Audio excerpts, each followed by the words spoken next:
Hey, shalom, shalom, everyone. My name is Zachariah Yahouda, and I'm coming back with another lesson, prophesying the downfall of Babylon, aka America, home of all the gross abomination. Before we start this lesson today, I got a video I want to show, and what I want to do, we're gonna watch this video. I don't know if we're gonna, play the whole thing, but hey, it's deep. It's a deep video. And I think I watched some of it on the bus, and I said I'm gonna continue to follow up with another video because it's long. It's very long. So, and it's got something to do with what's going on today, with today's time, you know. So before we start, let's get a prayer into the power. Barakatah Yahweh, Barakatah Yahweh Shai, Barakatah Yahweh, Barakatah Yahweh Shai. Call on Yahweh, Bahasham, Yahweh Shai, Bahasham, Rekak Hadash, Shalom. And second, I'd like to give double shouts and double honor to all the elder apostles and bishops from GMS and Men of Valor who rule well. And third, I would like to say shalom to all the not elder, but all the like-minded men on down as myself. I'd like to say shalom to you all. Okay, so before we start here, let me get everything set up here. Okay. And we're gonna do the copyright citation, then we'll go on with the video. Okay. All right. Got that going. So let me see. Before we go there, let's do this here. Mm.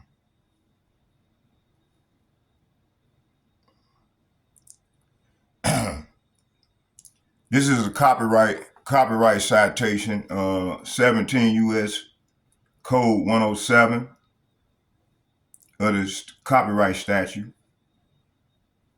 and it follows: fair use, fair use. This is fair use. I'm not getting paid for this. Strictly for educational purposes and edification, feeding the flock of Yahweh Ba'Shem Yahweh Shai.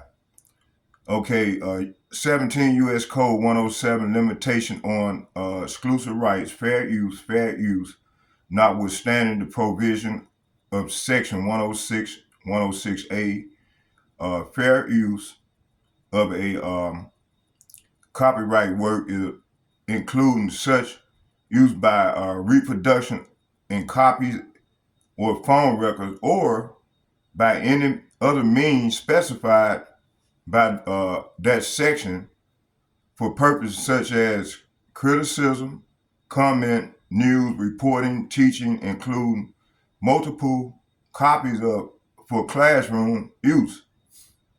Scholarship or research is not an infringement of copyright in determining whether the use made of a work in a particular case is a fair use. The factors to be considered shall include: one, the purpose and character of the use, including whether such use is of a commercial nature or is for non-profit educational purposes. See, it's non-profit educational purposes. Two, the nature of the copyright work. Three, the amount of substantiality of the portion used in the relations to the copyrighted work as a whole. And four, the effect of the use upon the potential market for or value of the copyright work. The fact that the work is unpublished shall not itself bar a finding of fair use. And such a finding is made consideration of all above factors. Okay, so fair use. I'm not getting paid for this. Okay, let's go and watch the video.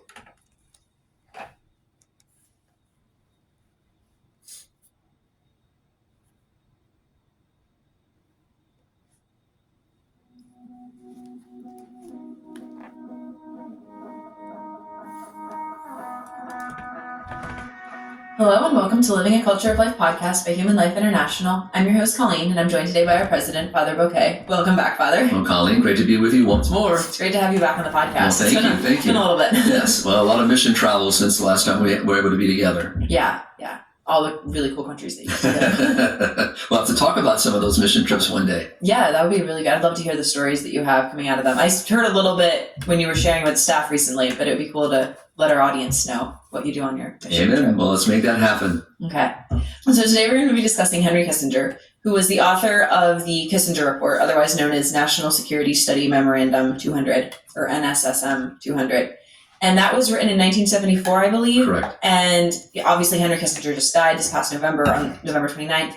So let's just start with that. Who was Henry Kissinger, for anyone who's never heard his name? Because I hadn't before I started here. Well, so many people in the pro-life movement, especially those who are, born, in the 1980s and forward, may not even heard of Henry Kissinger. And so Henry Kissinger was the Secretary of State under President Richard Nixon, and also served under the Gerald Ford administration as well. And so he really is a key player from the National Security Council under the Nixon era of how to address the United States' primary needs now, financial needs, military needs, resources.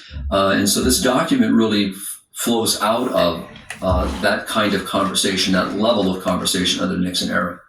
And what is this document? Because I had never heard about it before I started working here at HLI, and then everyone was talking about NSSM 200, and I didn't know what it was. And I was pretty well versed in knowing things about the pro-life atmosphere in the United States. So can you explain that for our listeners? Well, the first thing I would do is really direct our listeners to our own website. And if they type in, NSSM 200 or the National Security Study Memorandum, they can actually read the document. That's the first thing, Colleen, I would recommend, because it's a lengthy document, but as we do in all things, people need to really read so they can understand not just this little excerpts that we're going to give today, but to read the document. So the document is dealing with how does the United States deal with foreign policy in regarding its own sovereignty, its own needs. And so the document needs or wants? Well, it depends on what perspective and what chair you're sitting in. Okay. Because their perspective was really pragmatic. It was really just looking at things from a utilitarian point of view. What are the needs of the United States to maintain its power, to maintain its political power, its economic power, its power in military, but also in the sense of its lifestyle. Now, you got to remember, as we've talked about many times, the U.S. As a first world, as a developed nation, has become very materialistic, very consumeristic, and sadly very much suffers from individualism. And this would have been in the middle of the Cold War that they were looking at all these questions, correct? Do you think that affected it? I think more so it was just the mindset of looking at how do we keep the United States as we want it to be? What's the vision of the U.S.? And so, I'm going to give you an example. If we look today. Hey, before I like to interject, I want to bring out some scriptures. I'm going to bring out some scriptures this time around, instead of watching the video all the way out. Every now and then I'm going to stop and bring out scripture too. Okay, let's start right here in Revelation chapter 18. And I'm going to read from 1 to 4. See here.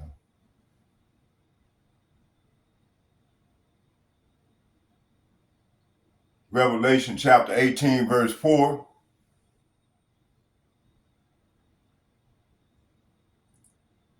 Hold on.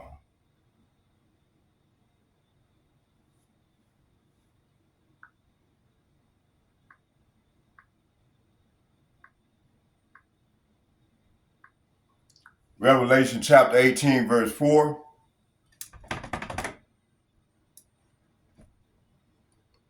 And it reads, it said,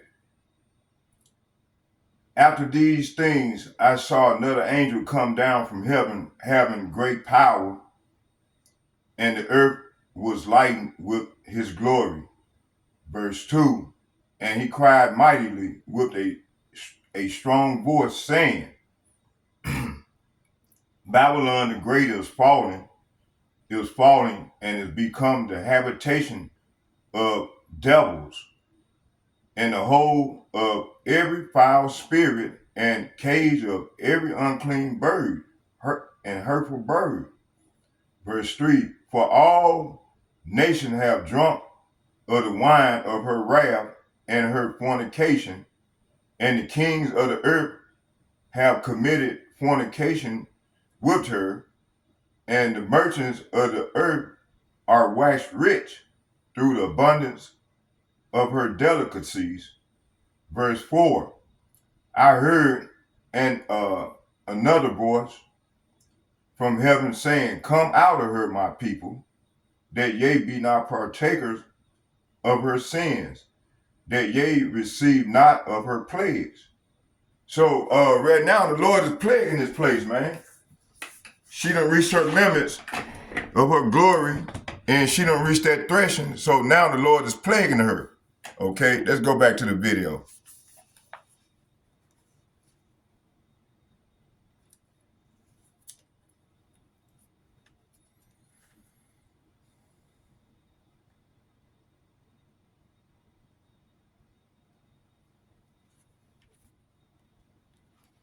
The vision of the U.S. And so, let me give you an example. If we look today, which countries today would absorb most of the steel or the ore to create steel? What countries would be, primarily consuming most of the electricity of the world today?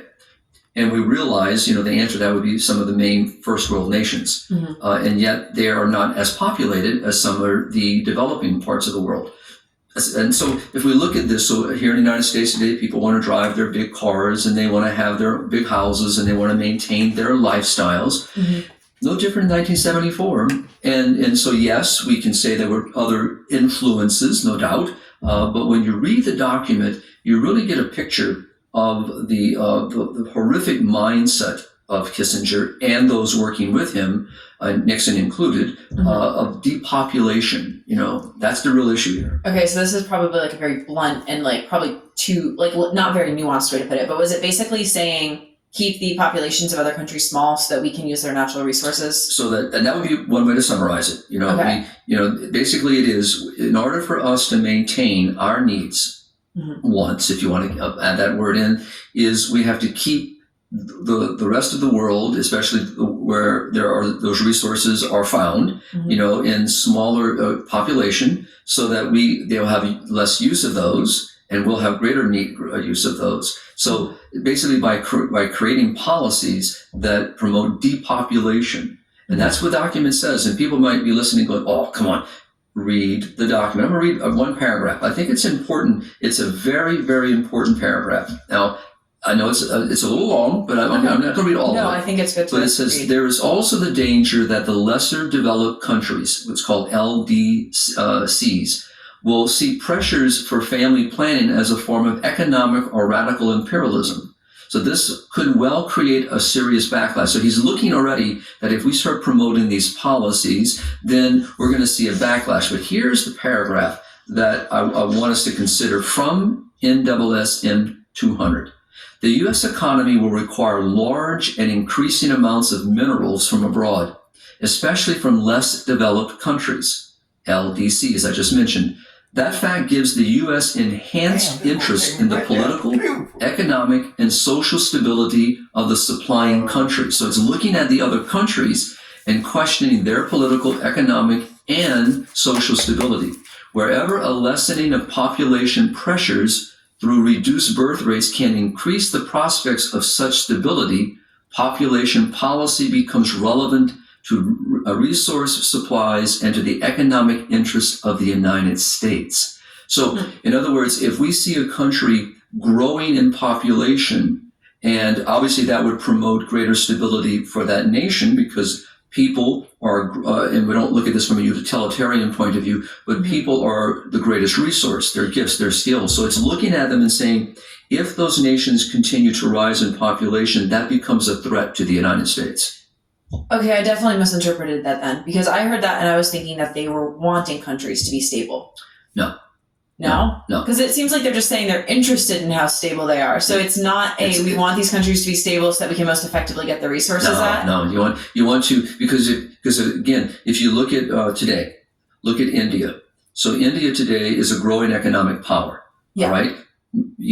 Decades ago, that was not the case. Okay. And so, but you have a very large population. You have a population that is growing and is strengthening its economic, its social stability. And so it's entering the market now in a very strong way that at one time it did not.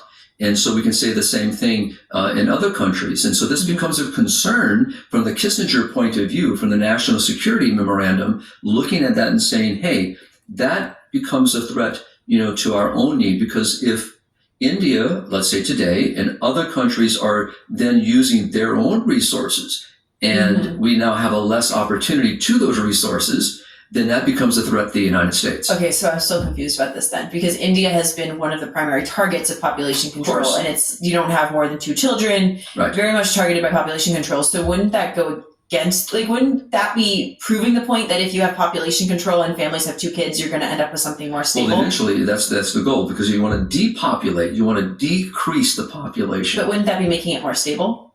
Well, no, because it makes it more dependent. So, and that's the whole idea. You're trying to position the United States in a position of leverage. This is the motivation. So basically, if we have to stay strong. We have to be, the main player on the block. And so in order to maintain that, we need to make sure that these other countries are not growing instability. Now, we can't come out and say that. That's why I was reading this other quote about we can't come across as imperialistic here, and colonialism that we once had around the world. We can't do that because that would portray us in a very bad light. Nor could we go out and impose depopulation policies. So when you read the document, you're going to hear about abortion. There's a section on it. But it also recognizes in that period of time that we could not use money from the United States to leverage abortion around the world. However, what we could do is leverage the United Nations. We can leverage their policies and their procedures and international people to go in and speak about, these issues and make these available, whether they're legal or illegal. So by reading the document, you get it clear. It points out 10 countries.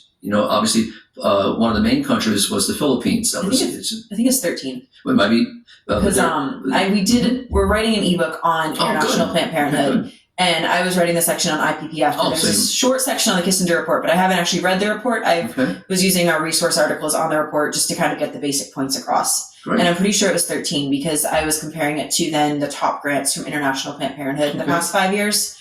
And a lot of those original 13 countries are still receiving the highest amount of funds from international. Right. So that's good. That's good. I mean, that's why, reading it and, being familiar with it is going to help, whether, to look at, because today, if you kind of consider that this policy of the United States, this is a foreign policy, this is a state policy, is still followed today. This is still being used. It has never been rescinded. It's never been denounced. And it wasn't until the 1990s when it became public.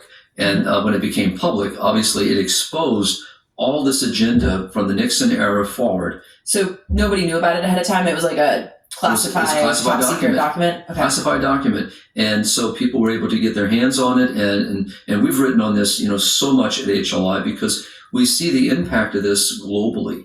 And so when you realize, the whole United Nations Population Fund, when you look at USAID, when you look at many of those agencies, non-governmental organizations, private foundations, and a litany of so many engaged in this, you have to question, why is this so important to the United States, to promote depopulation? Now, it doesn't come out and speak about depopulation in a sense of verbalization. The document speaks of it. Right. But I'm just saying no one gets up from a microphone in the State of the Union. Oh, we have to depopulate the world. No. Don't people talk about that though with like population control and how we have to... that's a different term. So because the idea here is that, again, we speak of sexual reproductive rights today. We use other euphemisms to kind of hide, the real underneath, the really pussy part underneath this policy, and that is depopulation. Okay, I obviously have a few questions about this, just because I'm trying to understand it better, and I don't know that much about it.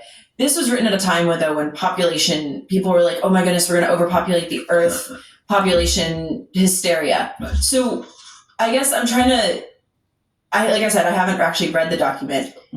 It's definitely written from a perspective of we want to keep countries unstable so that we get their economic benefits of having access to their natural resources, rather than we actually think population, like overpopulation, is a legitimate threat to humanity. And this is our misguided, but right. Well, I think with people that word. The nice word for being good. Sure. Here. Well, put things in the light. So what happened in 1968? So we have Paul Ehrlich writes this book. All right. And so what happens in this period of time is, we have this fear mongering about overpopulation. And of course, what happens, and this is Ehrlich's predictions, have all failed. All of them.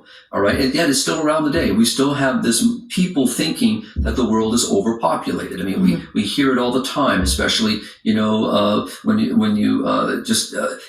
political elections are coming up, or, in different countries. And we've done podcasts on it before. When we had the 8th billionth person born, right, exactly. People were freaked out about it. Right. But what happens here, so it doesn't mean that wasn't contained in the mindset. Okay. But when you read the document, it uses this language to its advantage.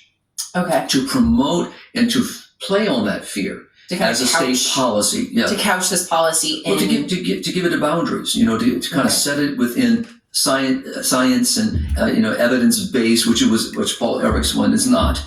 And so it's been debunked time and time again, all of his predictions. Dr. Brian Close has written on this many times, and it's on our website. People can access that as well.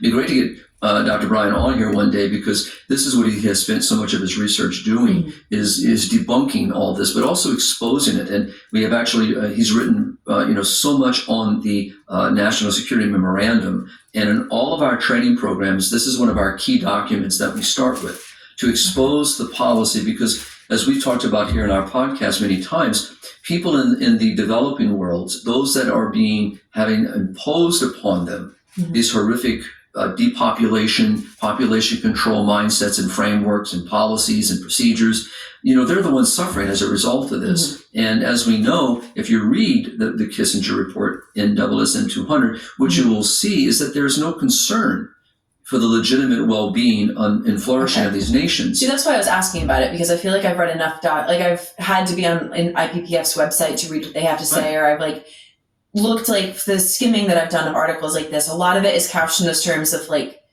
we want to increase the quality of life for people, or we're going to couch this in this idea that population is a bad thing and we want to help. And it's hard to separate how much of this is bad intent and how much of it is a misunderstanding of what will actually help people. And that's why I was trying to understand, when the document was written, was it, we're the United States and we can do something to help these countries, even if it's a misguided help that kills millions of people, or was it, we actually just want to benefit from it? And so it'd be the latter. When you read the document in whole, there is no consideration of human flourishing. Okay. It uses the language to be able to advance its agenda, because again, it's just the same way. I can't come in and tell you what I'm going to do. I can't tell you my real motivation, and when you realize that Pope Benedict XVI, as did John Paul, as has Pope Francis, condemned this mindset. Yeah. Because we see what happens when developed worlds go into the developing worlds and impose these horrific values of depopulation, sterilization, contraception, abortion, the whole gender identity confusion issue, all of this upon a people that do not want it at all. And they tie it to aid. They tie it to so-called, when you use the word charity, this is not charity at all. Obviously. Right. And that's what Pope Benedict, has condemned, and that's what Pope Francis has steadily condemned. And that's why he uses this colonialism. He uses this colonization of the mind. Yeah. Yes. And so it's here, when you read this, it really can get you angry, because you realize what's behind all of it is not anything other than a selfish motivation. Now, people may read this, what about the sovereignty of the United States? Well, that'd be a conversation that we can speak about. But do we really benefit on the backs of other people And when you figure like in Africa, for example, when you have nearly 30% of the total continent without access to clean drinking water, but you will have ready access to contraception and abortion and many other things that they don't need at all. And so when you look at the same thing in the Philippines, and especially in different parts of the Philippines where there's still a great need. And so this is all tied to this, Colleen. Yeah, I just found the list of the 13 countries. countries. Good, you found them. Awesome. Yeah, India, Bangladesh, Pakistan, Nigeria, Mexico, Indonesia, Brazil, the Philippines, Thailand, Egypt, Turkey, Ethiopia, and Colombia. Right. And then when I was going through, I wrote these down because I had these on the list. The International Planned Parenthood financial statements from 2018 to 2022. Right. So the 5 most recent ones. I don't think any have come out since then. Bangladesh, Colombia, Indonesia, and the Philippines have received in the past 5 years at least one of the top grants. And then India, Pakistan, Ethiopia, and Nigeria have received a top grant all 5 years. Correct. So out of those 13 countries, 8 of them are still getting top grants Absolutely. from International Planned Parenthood. And when you think about this, people listen to this immediately, especially maybe not our audience who's been around long enough. They see, they understand, they recognize, as we do with Roe v. Wade, what happens on a global issue is that with the overturning of Roe, it affects how the world looks at this as well. So here's another example that we're not surprised by the actions of the United States imposing its own ideological positions and values, so-called values, upon the rest of the vulnerable world. Okay, so we've talked about how the United States had an economic interest in imposing this kind of population control in other countries, specifically the 13 targeted ones. How did they go about doing that? What does the Kissinger report lay out of the tactics for what are they promoting? How are they reducing this population? Right. So we already spoke a little bit about it. Alluded to it at least. So you have to really recognize by using agencies. The United States itself can't be seen, with dirty hands, because it would be perceived as, you are intruding upon our own sovereignty. Your selfish motivations are about your own self, not about the well-being of our country. So again, we have to bring other mechanisms in order to do this. So International Planned Parenthood Federation, and you've already mentioned, became... It's specifically named, I think. Well, I haven't read the document. I've heard that it's specifically named in the document. It does. And so it moves it right in there. So basically it says, so I'll pull from it for you. So basically when you read the report, it's called The Implications of Worldwide Population Growth for U.S. Security and Overseas Interest.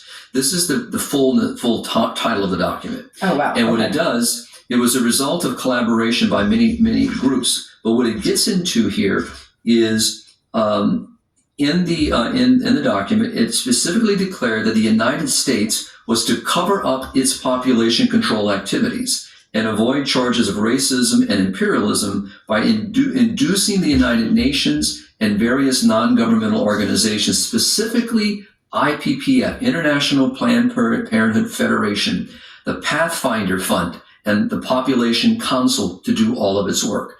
Now, this is all coming from, I'm using notes from Dr. Brian Close's research. So this is why it's important for our readers to read the document, come to the website. Brian has done a lot of hours on this. And I can link them in the description. That would be very important. And what it shows, though, is we don't want to be perceived as, having a racial, position or colonization. It's the same kind of colonization that happens years ago. But it goes on. So it says this, quote, the U.S. economy will require large and increasing amounts of minerals from abroad. So as I quoted earlier, so then what it does, so it looks at it and says, if we don't have those resources, it puts the United States in jeopardy for its own social, its own political, and its own economic stability. So it's using language that the United States is being threatened by this growing population. So the way to deal with this is we have to promote a lesser population. And so the document is dealing with this. And so when you realize when Kissinger, like in my own article in Spirit of Life after Kissinger died, I talked about a recent interview that Kissinger did, and he's actually praising, the one-child policy of China, all right, and because of what it's created, and so it's important for our readers to realize that Kissinger maintained, his 100 years of life. I mean, his adult life, believing this mindset and seeing it as a value. Okay, so going back to the question I just asked, you answered my second one. The one I was trying to ask was, which I didn't phrase very well, was what means were they using to reduce population? Was it abortion? Was it contraception? What were the actual practical, this is how we reduce population ideas laid out in the you have to look at the report? groups they're working with. So obviously it's going to be through types of contraception. So you have to convince people that they are better off with a lower population. The argument still used today. So sex education? So you would use the sex education programs. You would obviously be promoting the use of contraception globally. Mm-hmm. As I mentioned earlier, the Kissinger report recognizes that it cannot use U.S. funds to advocate for abortion abroad. And so it realized, so that's why it's using these other agencies to be able to do their work. So I've also heard that they specifically mentioned abortion as no country has been able to reduce population without abortion. So it's obviously saying it cannot do it directly, but it realizes, as you just quoted very beautifully from the document, that no country has been able to lower its population without abortion. So this is a key element here. And so what do we see now globally in the state policy of today? Mm-hmm. So we have, under the current administration in the United States, President and his party advocating for funds to be used, Mm-hmm. and nothing to be prevented from using funds abroad as much as they can. But basically they can give money to, or like USAID, or they can give money to the UN, and then the UN can then use that money to promote abortion. That's correct. So directly the US isn't funding it, but the US is giving money to an organization that's going to use it. And you're talking millions into the billions of dollars. Yeah. And so, and also working with other agencies, some of the ones we just mentioned, International Planned Parenthood is still a very active participant in this. Mm-hmm. So to answer your question directly, yes, they promote what today they would call sexual reproductive health. The rights of women to be able to have access to reproductive health. That's what they call it. It's not health. It's sterilization, contraception, and abortion. Okay. This is what we're talking about. And you mentioned India earlier. Yes, we still have very clear issues, which can be a podcast unto itself, with the use of by imposing upon women, especially after a second cesarean delivery, to have be sterilized. So this is a very big issue still today that we're dealing with. But when you look at the Philippines, for example, so you want to see what's the fruit of all this, okay? Mm-hmm. Well, the fruit of it can be looked at many ways, but I would say, what has the mindset created? So today we have, obviously, did the United States create the China's one-child policy? No. China did that, all right? Mm-hmm. So the Communist Party did this. But when you look at the Philippines now is below, for the first time, replacement level. In 1965, the average size of the Filipino family was 7 children. Now it's below replacement. Mm-hmm. So and it's the United States that's imposed these values upon the Philippines. Mm-hmm. So not just the United States, obviously other first world nations, in their own policies. We see UK aid working, all over Africa, doing the same thing. We see the issues out of Japan as another example. Australia is another one. New Zealand is another one. Mm-hmm. So there are many other so-called developed nations that are imposing this. So the fruit is here. And you're realizing that you look at Europe as a whole, all right, is below replacement level. Yeah. So we have an entire populace, not just because of the Kissinger report. Mm-hmm. Kissinger report is taking advantage of this moment of time. Mm-hmm. And remember now, we got to go back. And saying this is how we can use it to benefit. Yeah. You got to remember the idea of legalization or imposing of abortion upon the United States. And this would have been a year after Roe in 1974. That's right. So you see, they're taking, and also you have Paul Ehrlich's document in 1968 talking about this population boom. So people, today I have very dear friends, who are in the latter part of life, who will sometimes speak of this language, and so it's out there. I'm still, I guess, stuck on the logic of this though, because you would think that if they're really trying to make the United States superior in a sense, we're going to use these means to lessen the populations of these other countries. Why didn't they? But if you have lots of kids and you have a growing population, you're going to have a more stable country. Right. Why weren't they at the same time encouraging Americans to have lots of kids? Well, it doesn't seem logical that you're saying, let's reduce the populations of these countries to get their natural resources. You're trying to think of it that it had a logical motivation. It does not. So double standards. It has within itself. Remember, again, we want to live like we want to live. So in the sense of, look at the United States. I mean, we're below replacement level Yeah. ourselves, all right, now for the last, I think it's now 7-8 years. Mhm. And so, but we like our lifestyle. Mhm. You know, and this is what people have embraced. I'm going to give you an example of how that works. So if you look at the many parts of Europe, Mhm. so where countries have been given incentivized by trying to give money to couples to welcome children, Mhm. it doesn't work. China has tried this. It's not working because you've created the mindset that in order for me to be able to travel, to have the niceties of life, to be able to enjoy my freedom, to kind of go where I want to go and not be, shackled down by children who are costly, expensive. And Time Magazine, was it our Newsweek one? Brian talks about this all the time. I can't remember which one. Either Time or Newsweek, one of the two, put that to raise one child cost a parent over $1 million. I mean, and put a barcode across the child's forehead. I think it's Newsweek. And so you can think of all this stuff as feeding this and fear of another country growing in population. So you can Cold War period. I mean, what happens if a population grows? They become a threat, to our own country. And that's why you can look at the document as it looks at both the social, the political, and economic, and also military. So it was less of how can we strengthen the U.S. and weaken these other countries. It was more of how do we stop these other countries from becoming a threat to our nation. Well, I think it depends what you mean by strength. Our way of life. It was looking to strengthen the United States. It's the main. Yeah, no, I guess I meant through the same means. Like it wasn't saying reduce the populations of these other countries, but we should encourage the population of America so that we remain quote unquote superior.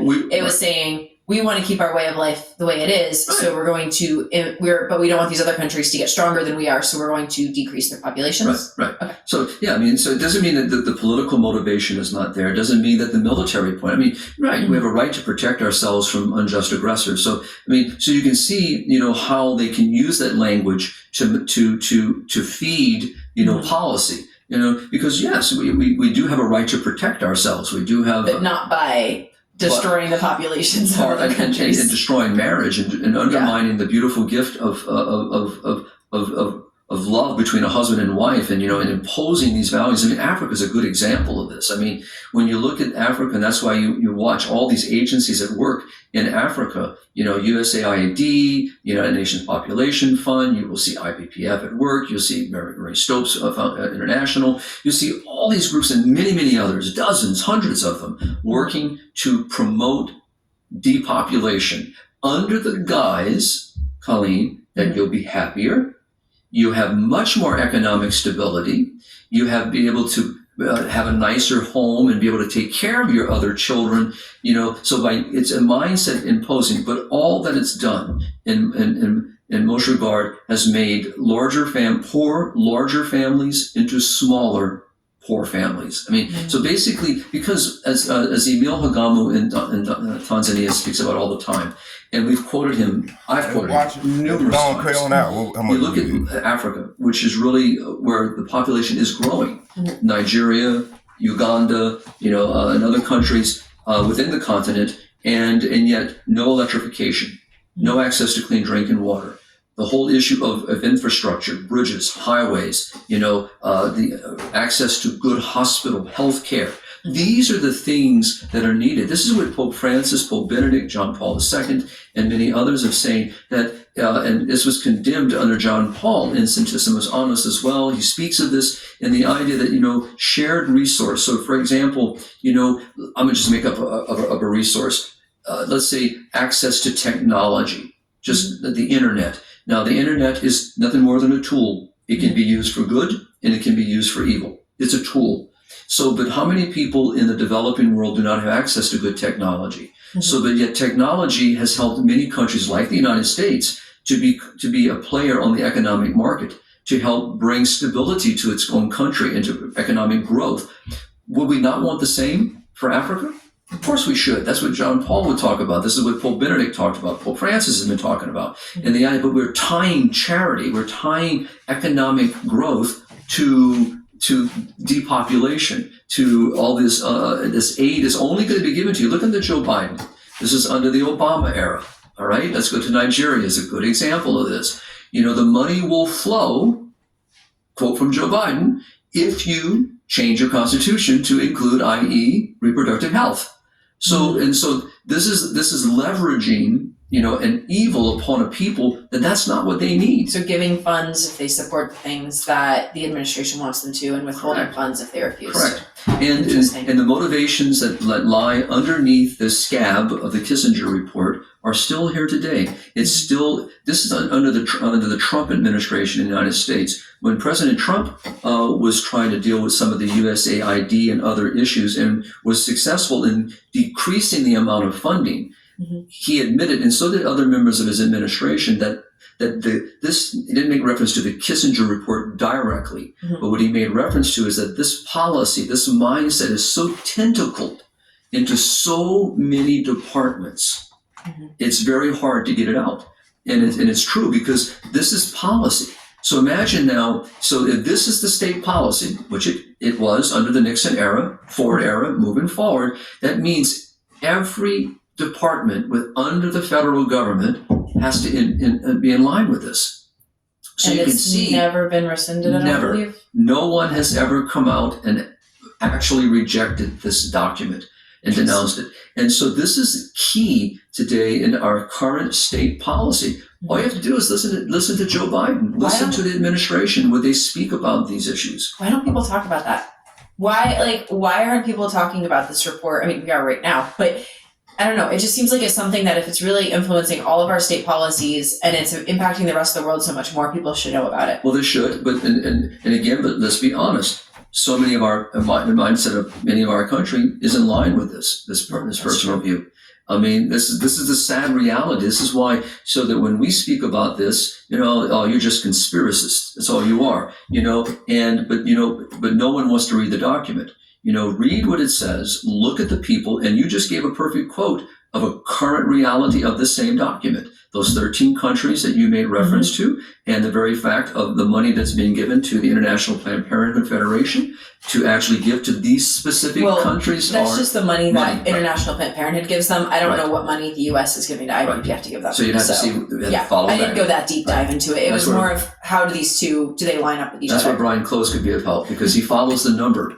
And and the billions of dollars that are being allocated toward these agencies. And just think, we're just one country among many others. The UK has its own very similar approach in state policy. We can look at the issues of Australia, very similar. Because what we do is we couch it, using that term that you mentioned, that couch it under stability of the United States as a sovereign nation, that to protect our own borders, to protect our own interests. And that all sounds good, because they are in themselves important, protection, not being able to be overcome by another foreign power. These are all things that we must be concerned about, of course, but that's the word. That's it. But, and so this is where it's important for us to look at this. And then, again, if we look at the amount of money being given to the United Nations Population Fund, if we look at the amount of money that the United States is given to the United Nations and other agencies, to do what?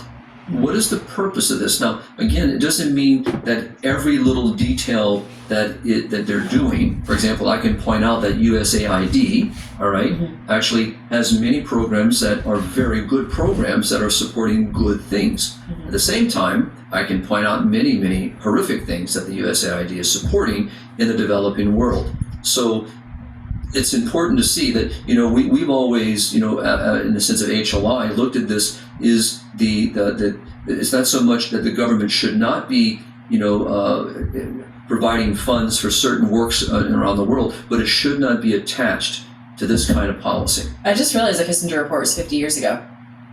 Because 2024, it's 1974 to 2024. Interesting. We'll be writing more about it. Actually, it's going to be very much something. Like I said, we talk about this, and people around the world, we introduce this to them, and we actually give them the link to read, and it infuriates people because they realize that it is imperialism. This is an imposition of another nation imposing its own selfish motivation upon another people. When I believe you said this one time, imagine over the past 50 years, all that money that had been spent on abortion and contraception had been spent trying to help people get access to clean water, had been spent helping people build roads, that we really could have done things to make other people's lives better. And instead, there was a selfish motivation or a misguided. That's right. misguided understanding of what helps people. Well, I really believe that this is where the church has been such an advocate for the beauty of family and life, because and her objectivity in this conversation is so important that she does not approach in this conversation other than by starting with the dignity of every person and the rights that flow from that dignity. And no one has a right to reject that or to violate that. And we see that the church is really the only one that speaks up against it. And we see, and out of all of the and I'm going to put the church as an agency, just using the language for a moment, all right? But as an institution that dedicates so much of its time, its energy, its resources, and people and money to serving humanity. There is no other entity doing that, on the level of which the church does globally.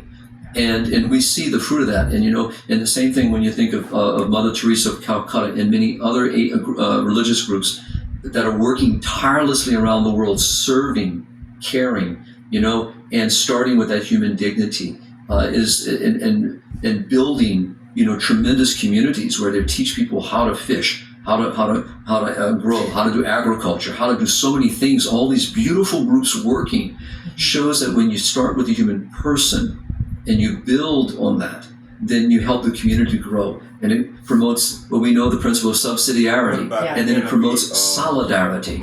This Kissinger report has nothing to do with solidarity. No. It has nothing to do with the principle of subsidiarity. It has everything to do with a selfish intent of a nation to maintain its own economic, military, political, and social stability on the back of other people. At whatever the cost. Thank you so much for coming on the show to discuss this today, Father. Because like I said, I haven't read it. I've read a lot about it, but I haven't really ever gone into a deep dive into it. So I have obviously had a lot of questions. And I think it's good to introduce it to our listeners. And it comes up a lot in the different conversations we have and the ones that we have, especially about the mission field, because you see the direct effects of this all over the world. And so I'm really glad that we got to have an episode kind of laying it out. And I definitely agree that we should probably have Brian on at some point to discuss it. With all I say, he lives and breathes. Because he's done so much work in this area. Yeah. But maybe on the show notes, you can maybe link the Spirit and Life column that I did, I will. and also maybe some articles that Brian has written, and that'll kind of get people maybe stirred up a little bit. And we should be stirred up. And I would say this in closing is that we need to engage those who serve in political office. And I will tell you, when we bring this document up to those that serve in our federal and state level, until you came here.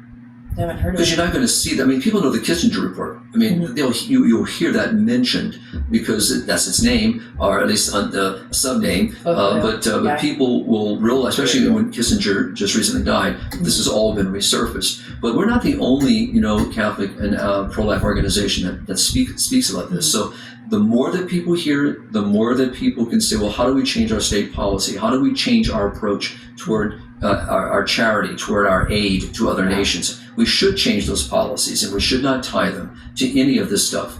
And we know that at the end of the day that reproductive health, i.e. sterilization, contraception, abortion, is nothing more than about promoting an ideology. And it has nothing to do with really human flourishing. And so it's important for people to understand and then to challenge those in public office to make a difference. Well, thank you, Father. Thank you so much for coming back on the show today. Thank you. And to all of our listeners, please like, follow, subscribe, leave us a review, and check out the new ebooks we have coming out. When the Planned Parenthood ebook comes out, I'll link it in the description below. They call it the No King's Day protest, even as the president suggested in social media posts this weekend that he is above the law, stating he who saves his country does not violate any law. Democratic Congressman Jamie Raskin responded on CBS. The dominant objective of this administration is corruption and lawlessness. Trump's declaration comes as his administration faces multiple restraining orders from judges, who've in some cases said his actions are likely unconstitutional. One of those cases could be the first test for the U.S. Supreme Court, after the president fired the head of a federal agency that protects whistleblowers. A lower court blocked him. But the Trump administration has asked the High Court to uphold the removal of Hampton Dellinger as head of the Office of Special Counsel. As the White House battles in the courts, billionaire Elon Musk's government takeover grows. Musk's team, the so-called Department of Government Efficiency, is seeking unlimited access to highly sensitive Internal Revenue Service systems that hold taxpayer data for millions of Americans. And over the holiday weekend, Musk's team fired tens of thousands of federal workers across the government. On Friday, the Department of Health and Human Services started terminating probationary employees. That's expected to total more than 5,000 jobs, including almost a tenth of the Centers for Disease Control and Prevention's workforce. Republican Senator Markwayne Mullin defended the firings on ABC. We hate that anybody's losing their job, but at the same time, we know that the debt that we have in this country is not manageable. Cutting 10% of the federal workforce could save about $800 billion over 10 years. But that's just a fraction of the $70 trillion that will be spent by the government if current levels hold. Terminations also swept across the Department of Veterans Affairs and the Food and Drug Administration. And in a purge of the Department of Energy that totaled nearly 2,000, hundreds of employees at the National Nuclear Security Administration were also fired. When the Trump administration realized that they had fired engineers who oversee the country's nuclear weapons stockpile, they scrambled to reverse course. The firings for almost all of the nuclear security workers were rescinded. Of the more than 300 who were originally fired, fewer than 50 were dismissed as of today. And Laura, the firings seem to be haphazard across these many government agencies. Do you have any more? Hey, let's go and start the lesson. Let me go and bring out some precept. All right, we're gonna start here in let's start in 2nd Ezra.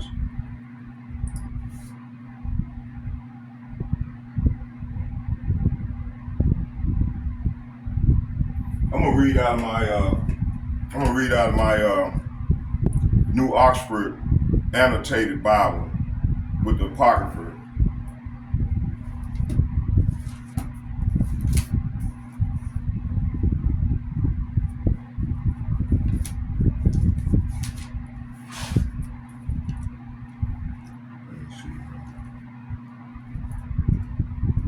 Y'all bear with me here.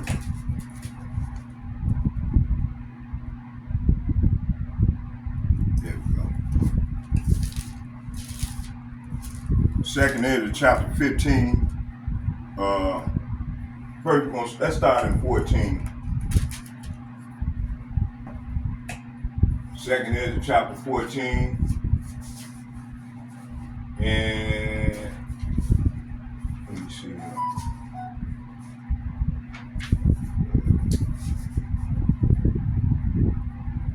Let's start here at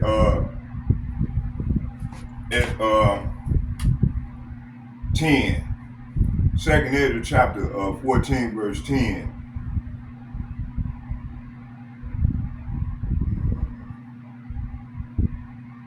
Actually, let's start at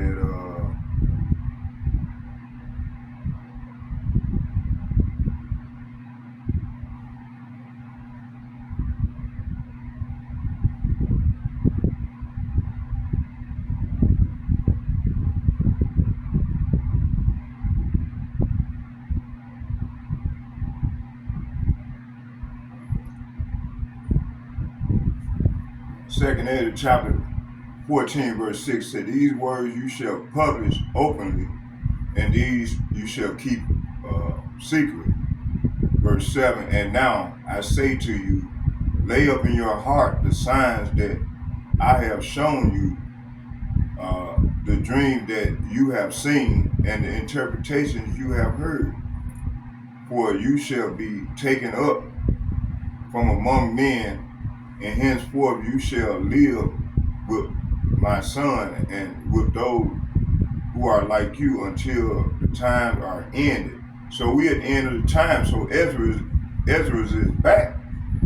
It said, for the age have lost its youth, and the times began to grow old.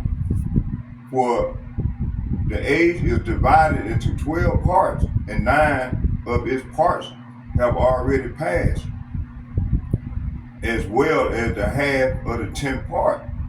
So 2 of the parts remain besides the half of the 10th part. Now therefore set your house in order, and reprove your people, and comfort.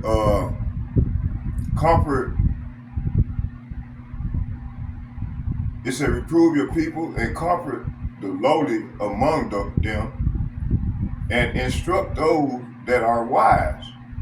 And now renounce the life that is corruptible, and put away from you the mortal thoughts, and cast away from you the burdens of man, and divest yourself now in your weak nature.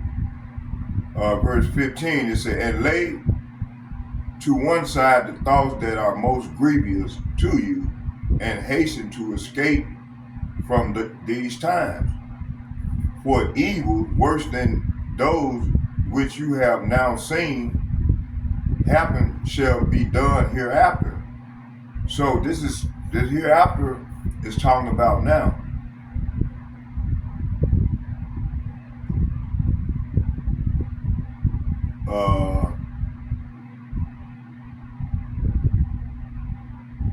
It said, and lay to one side the thoughts that are most grievous to you, and hasten to escape for these times. For evil worse than those which you have seen happen shall be done hereafter. For the weaker the world become through old age, and more shall evils be multiplied among the inhabitants. For truth shall go farther away, and falsehood shall come near. For the evil which you saw in the vision is already hastening to come. Okay.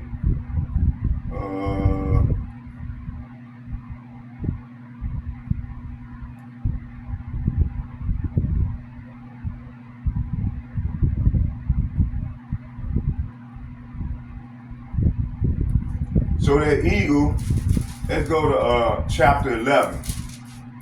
That eagle is talking about the Roman Empire, man. And that Roman Empire is back in fruition right now. It says, let's see here.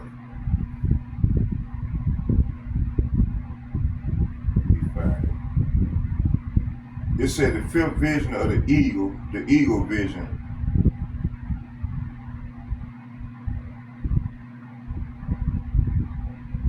It says here, the second night I had a dream.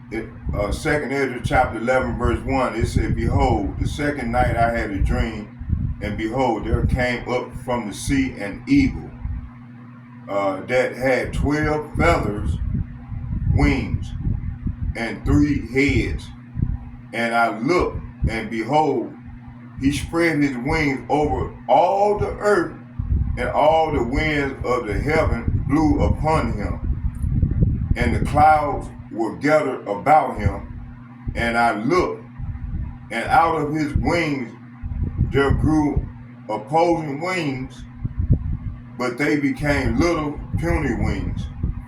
But his heads were at rest, and the middle head was larger than the other head, but it is also, it said, but it also was the rest with them.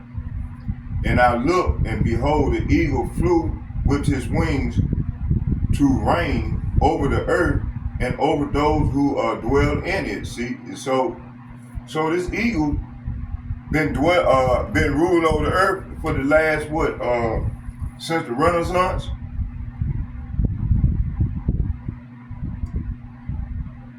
It said, and I saw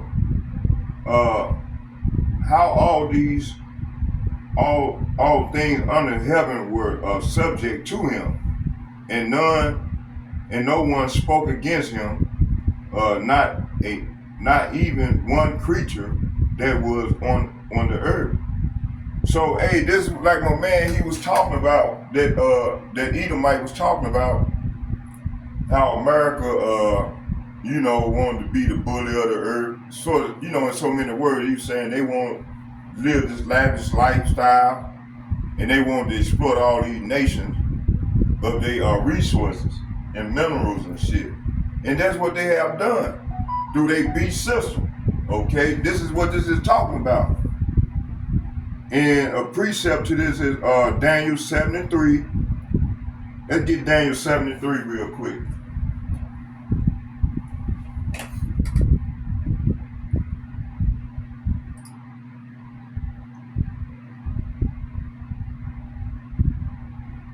Daniel 73. Hold on.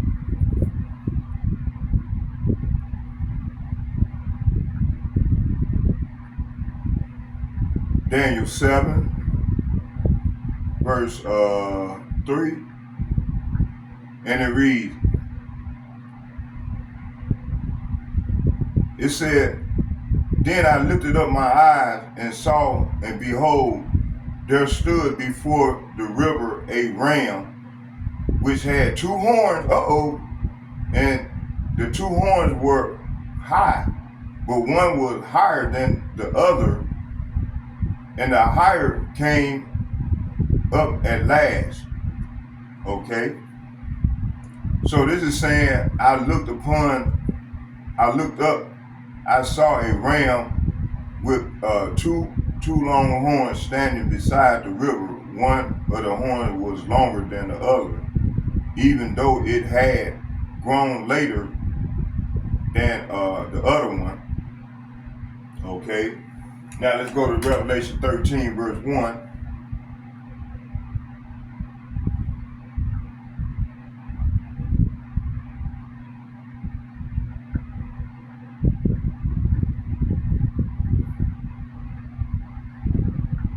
Revelation 13, verse 1, it said, and I stood upon the sand of the sea, and I saw a beast rise up out of the sea, having 7 heads, 10 horns upon, it says, upon his horns, 10 crowns, and upon his head the name blasphemy. See?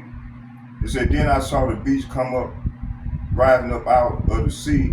It had 7 heads and 10 horns, and 10 crowns on his head, on his horn, and written on each head were the name of blasphemy, of power, of Yahweh, of power. The word God means power. Okay, so they were blasphemy of Yahweh Hashem Yahweh, our power. Okay, let's go right here. You know, the Edomite telling off on themselves now. You see. Let's get let's go here now. Let's go here. We done established, I done showed y'all, you know, this is talking about this beast system that ruled over the earth, and it had 2 wings. The 2 wings is talking about the Democrats and the Republican Party, which are both. And the 10 horns is the NATO and their allies in the European Union, which, you know, since 1940, after the war, 44, they came, you know, they was allies in World War II, and they all came together as allies and created this beast system, militarily, created this corporation after the war, you know, to bring back because the world was in war, and then they had tore up a lot of Europe. So America had the power and the dominance then, and so they, you know, they joined NATO and the European Union, and they came together as one, as a beast system. Okay, and they ruled all the way up until now. Now they divided. Okay, that's Revelation 19. Okay, but hey, we're gonna let's go here to 2 Corinthians.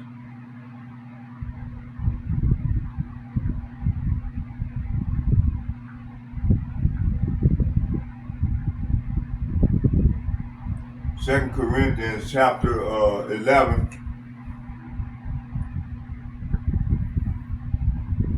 Verse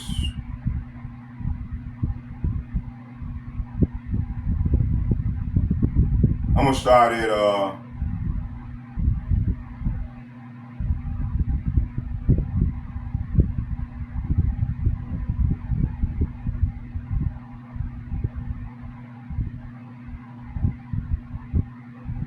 let's start at 13, and I'm gonna read 13 and 14. 14 being the point. It said, "For such are false apostles, deceitful workers, transforming themselves into apostles of Hamashiach." Verse 14, and no marvel, for Satan himself transformed into an angel of light. So, hey, my man, he was, telling off on one side of his comrades, but hey, he's the enemy, man. He's an Edomite, and they all in this thing together, man. They part of the same system. Okay, so hey, they telling off on themselves, man. Verse 15, it said, "Therefore, it is no great thing in his ministers also be transformed as ministers of righteousness." See, my man, he trying to talk like he's of the righteous, but hey, they all the same bird and wickedness. The Catholic Church, under that false prophet, which is the Catholic Church, that's Revelation 16:13. It said, transform as the ministers of righteousness. See, they transform as the ministers of righteousness, whose end shall be according to their works. See? Let's go here to 2 Thessalonians.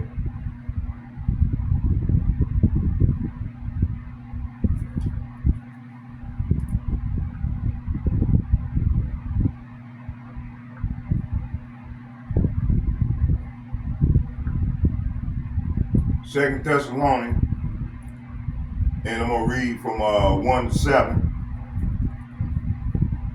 And it reads, it said, "Now we beseech you, brethren, by the coming of our Lord Yahushua Mashiach, by our gathering together unto him, but Salafi, that ye be not soon shaken in mind, or be troubled neither by spirit, nor by the word, nor by letter, as from us, as that day of Mashiach is at hand." So, verse 1 and 2 is saying, "Now, dear brothers and sisters, let us clarify some things about the coming of our Lord Yahushua Mashiach, and how we will be gathered to meet him." Okay, don't be so easily shaken or alarmed by those who say that the day of the Lord has already begun. Don't believe them. See, so he's saying don't believe them, even if they claim to have had a spiritual vision, a revelation, or a letter supposedly from us. Verse 3, "Let no man deceive you by any means, for that day shall not come, except there come a falling away first, and that the man of sin be revealed, the son of perdition." And that's what's going on now. Verse 4, "Who opposeth and exalt himself above all that is called God, and that is worshipped, so that he as God sitteth in the temple of God, showing himself that he is God." See, so this is the Edomites, man. This is what they do. And hey, dude talking some good things about what his predecessor, what they doing. So they sit in the temple of God and claiming to be God. They claiming to be God. Let's read that again. It said, let's read in NLT. It said, "He will exalt himself So this man sit in the temple of God, and he will exalt himself and defy everything that people call God. In every object of worship, he will even sit in the temple of God, claiming that he himself is God. Okay, so this is what they doing. Verse 5, it says, remember ye not that when I was yet with you, I told you these things. And now ye know what withholdeth that he might be revealed in his time. So this devil is being revealed. So right here, verse 5 and 6 is saying, don't you remember that I told you about all this when I was with you?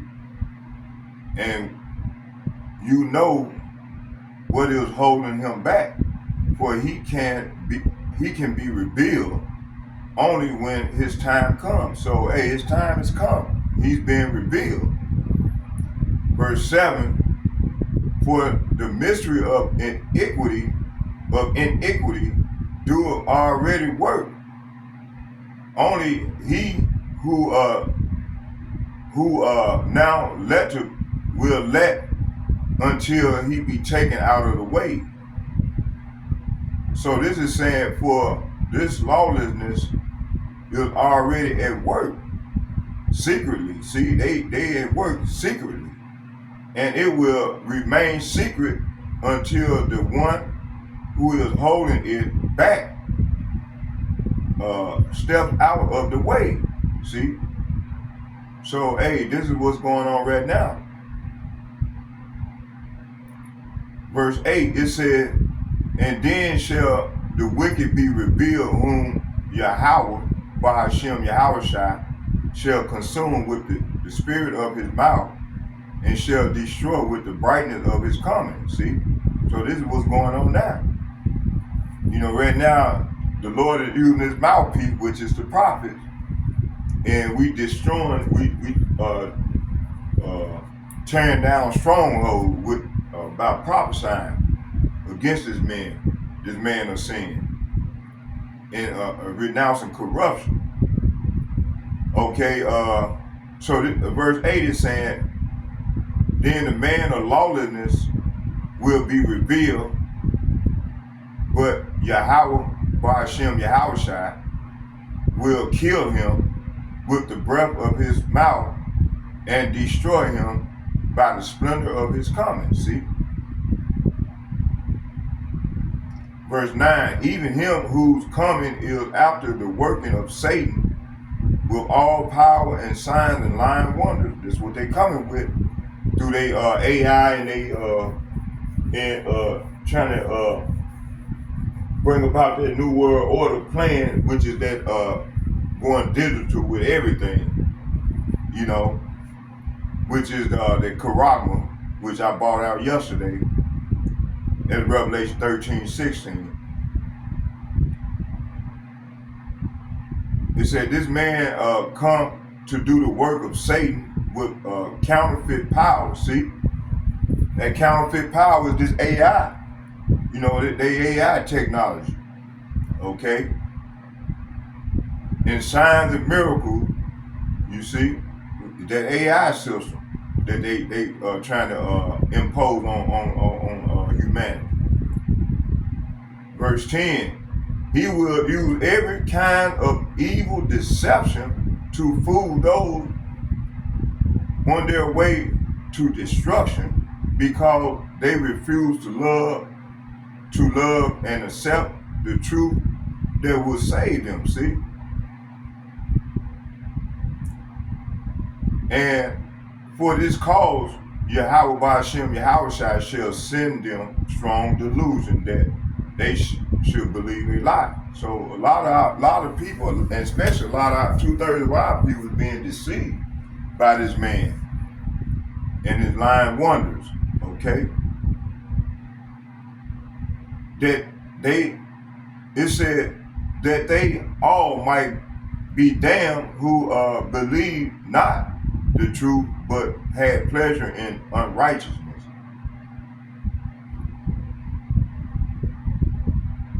Verse 13, it said, but we are bound together, thanks always to Yahweh Ba'ashem Yahushua for you, brethren, beloved of the Lord, because Yahweh Ba'ashem Yahushua have from the beginning chosen you to salvation through sanctification of the Spirit and belief of the truth. See, okay, let's go to Second Esdras.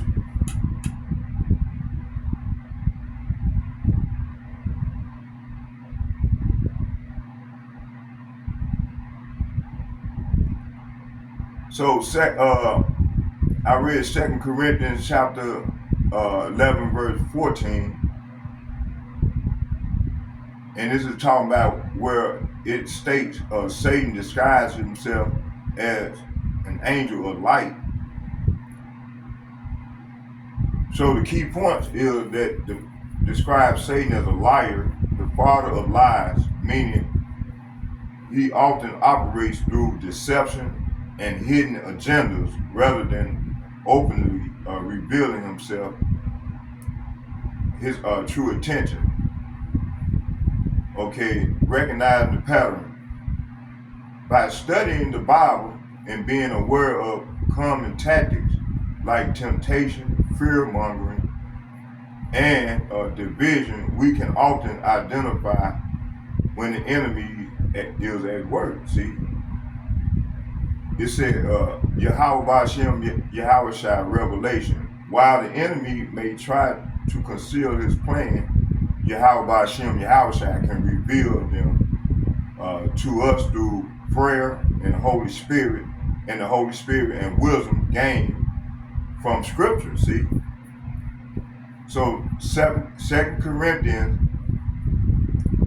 chapter 11 verse 14 said, no wonder, for even Satan disguised himself as an angel of light. Ephesians chapter 6 verse 11, it said, put on the whole armor of God, that ye may be able to stand against the schemes of the devil. In John 8:44, you are of your father the devil, you will do your father's desire. He was a murderer from the beginning, and he does not stand in the truth, because there is no truth in him. Okay, now let's get second Esdras.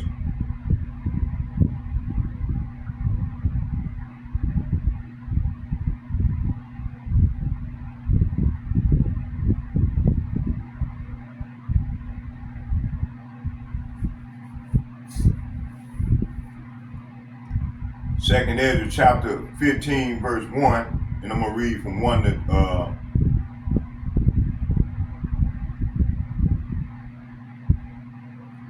10. It says, behold, speak thou in the ears of my people the words of prophecy, which I will put in thy mouth, says the Lord, and cause them to be written in paper, for they are faithful and true. And fear not the imagination against thee, and let not the incredulity of them trouble thee that speak against thee. For all the unfaithful shall die in their unfaithfulness. See, so we're going to have people speaking against us regarding his word and exposing these devils. Verse 5, it said, behold, saith the Lord, I will bring plagues. See, this is what the Lord is doing. He's bringing plague upon the earth. Okay, it said, behold, saith the Lord, I will bring plagues upon the world, the sword, famine, death, and destruction. So this is what's going on right now. And it's only going to increase. It's going to get worse and worse. That's why I read, started out with 2nd Ezra, the 14th chapter. Talking about the earth is getting waxing old. It's getting old. And the Lord said much evil was going to come in the hereafter. So we in that time right now. It said, for wickedness have exceedingly polluted the whole earth, and their hurtful works are fulfilled. See? Verse 7, it said, therefore says the Lord, I will hold my tongue no more as touching their wickedness. So the Lord ain't holding his tongue any longer, man. He's bringing the plagues. He's visited the earth in which he created with plagues. Okay? I will hold my tongue no more as touching their wickedness, which they profanely commit. Neither will I suffer them in those things in which they wickedly exercise themselves. Behold, the innocent and righteous blood crieth unto me, and the soul of the just complain continually. See, we complaining continually against this man. Okay? And therefore, saith the Lord, I will surely avenge them and receive unto me all the innocent blood from among them. Verse 10, it said, behold, my people is led as a flock to the slaughter, and I will not suffer them now to dwell in the land of Egypt. Verse 11, it said, but I will bring them with a mighty hand and a stretched out arm, and smite Egypt with plagues, see, as before, see. So that's why we know it's talking about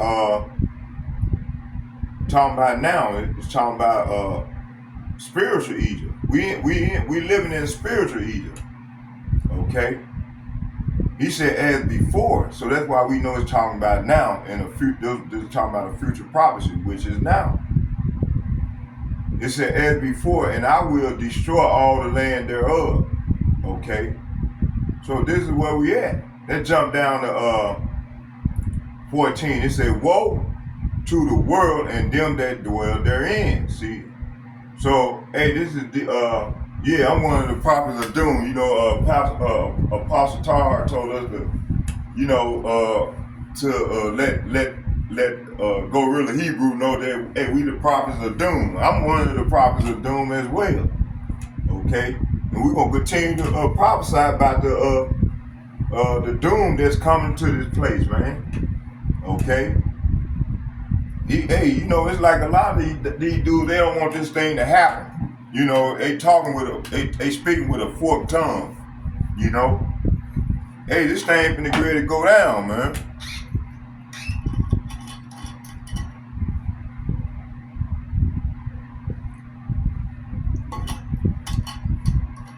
You know, that comment he made, that was kind of contradictory, you know. And maybe the Lord is just taking away his knowledge of the truth. Because if you into this word like the brotherhood is, you would know what time we in. You would be measuring the time diligently. You know. Matter of fact, let's get that one.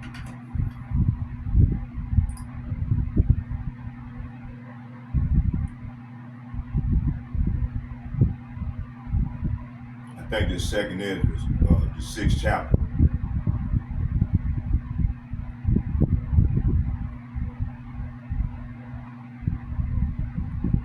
Measure the time diligently.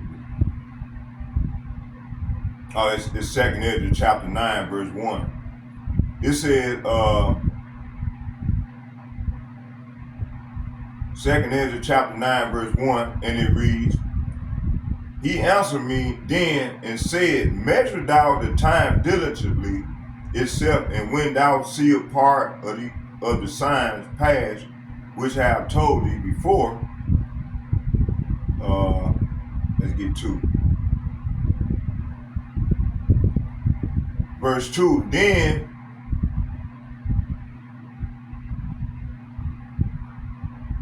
hold on here.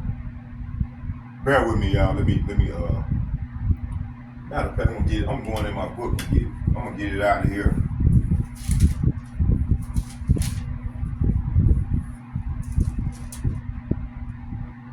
It said, he answered me and said, measure carefully in your mind, and when you see that a certain part of the predicted signs are past, then you will know that it is the very time when the Most High is about to visit the world which he has made. See?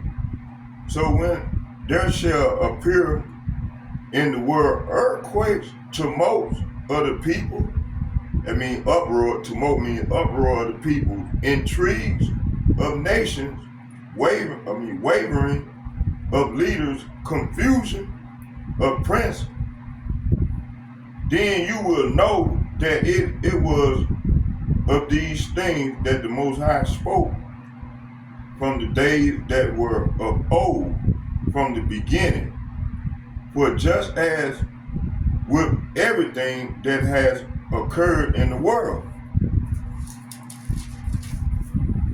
the beginning is evident and the end manifest.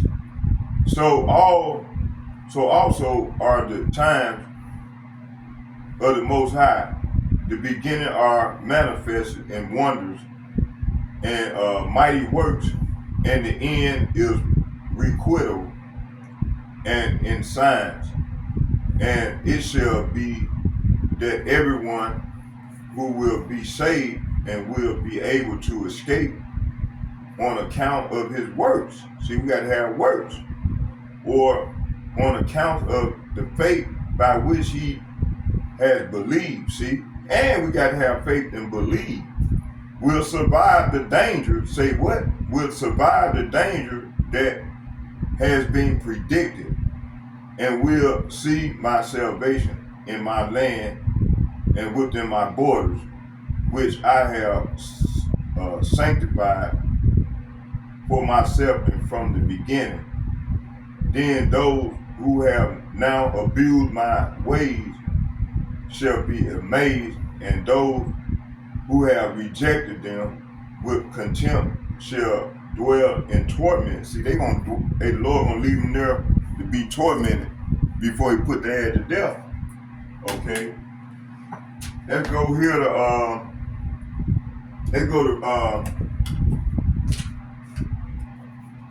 Ezekiel chapter 32.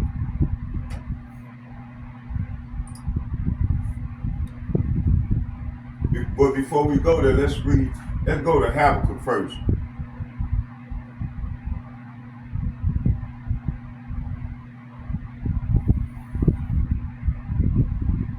I wanted to read it out of the matter of fact, let's go back. I like it. I like the interpretation, but I should have read out of the King James. Let's go back and read it out of the King James, because I'm used to hearing that in my mind.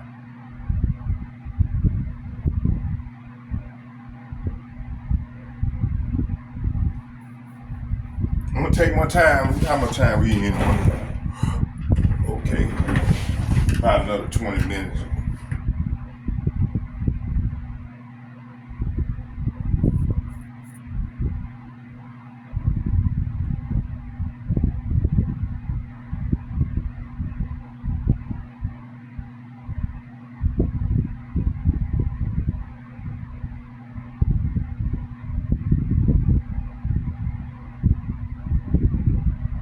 Second Ezra chapter 8 verse 9,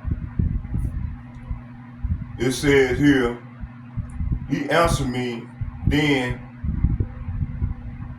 and said, measure thou the time diligently itself, and when thou see a part of the signs past, which I have told thee before. Verse 2, then shalt thou understand that it is the very same time wherein the highest will begin to visit the world in which he made. This is now. Therefore, when there shall be seen earthquakes, uproars of the people, uproars mean tumult in the world.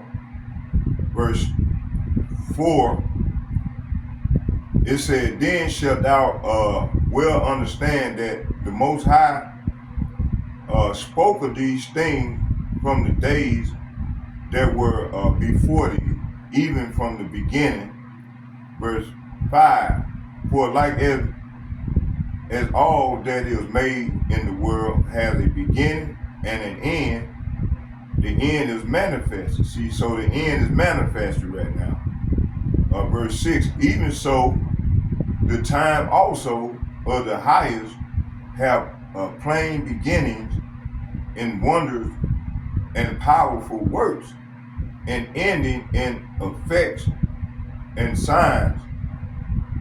Verse 7, everyone that shall be saved and shall be able to escape by his works and by faith whereby ye shall believe shall be preserved. Say what? Shall be preserved from the said perils, and shall see my salvation in my land and within my borders, for I have sanctified them for me from the beginning. See, the Lord sanctified his holy elect from the beginning. Verse 9, it said, then shall they be in pitiful case, which now have abused my ways. So 2/3 of our people are going to be in pitiful case, which now have abused the Lord's ways. It says, then shall they be in pitiful case, which now have abused my ways, and they that have cast them away despitefully shall dwell in torments. For such as in their lives have received benefits and have not known me. See? So they have received benefits and have not known the Lord. Calling on fake white man Jesus. You know, God loves everybody. Man, crazy as hell. Verse 11, it said, and they that have loathed my law, while they had yet liberty, and when as yet place of repentance was open unto them, understood not, and despised it. See, they despised it, man. And they knew not. They understood not and despised it, the Lord's word. Verse 12, the same must know it after death by pain. See? So they ain't gonna have to die of death by pain. Okay? Let's go here to let's go back to 2nd Ezra, the 15th chapter.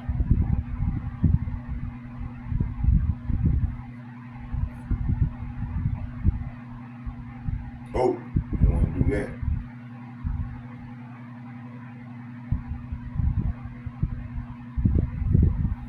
We're going to get into GNT. Y'all bear with me here. I'll be right back. Ugh.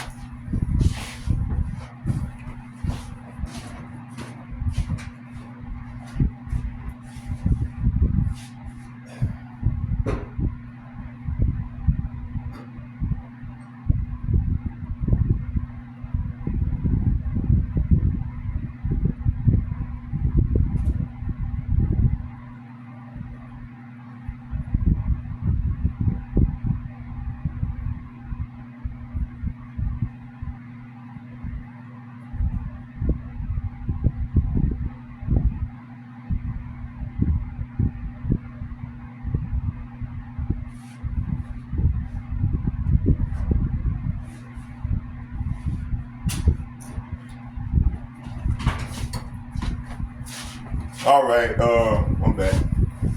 Let's start here. Let's go to, we stopped at 11.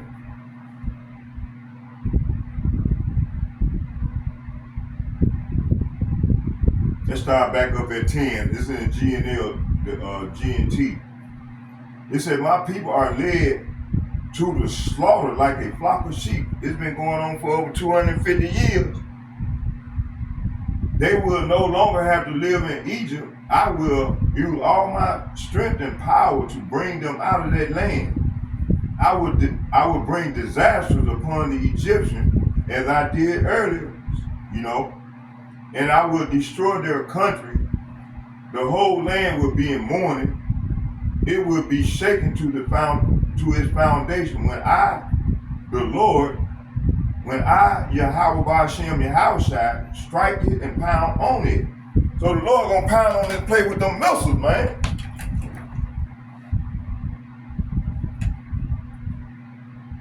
he gonna have Putin and them BRIC nations to shoot their arrows. Right now, Putin is playing. He's playing that con. I'm a con. I used to be a Salafi, y'all. I used to be a con man, right? So I know the signs of a con man. So Putin is conning.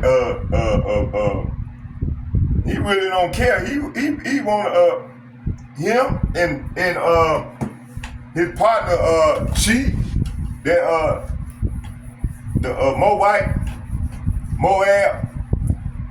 And the rest of them BRIC nations, they gonna shoot them arrows at this place. That's why the Lord said he gonna pound on it.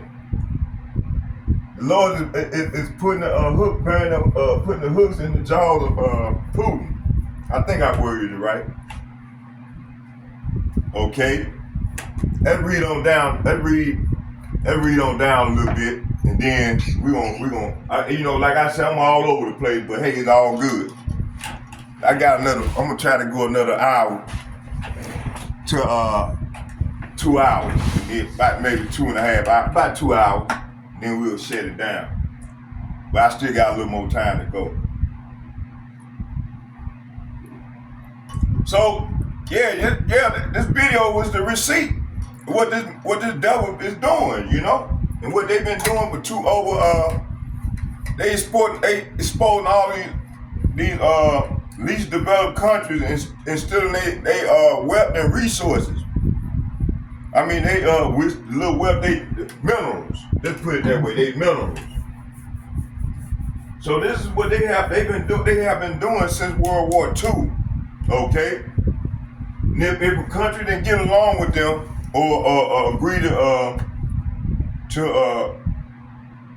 their ideology, and America would send in their spirit. They send in the European Union, their allies, which is the NATO and the European Union, and they would go and bomb that place, man, and kill off a president or leader, and set up a puppet government.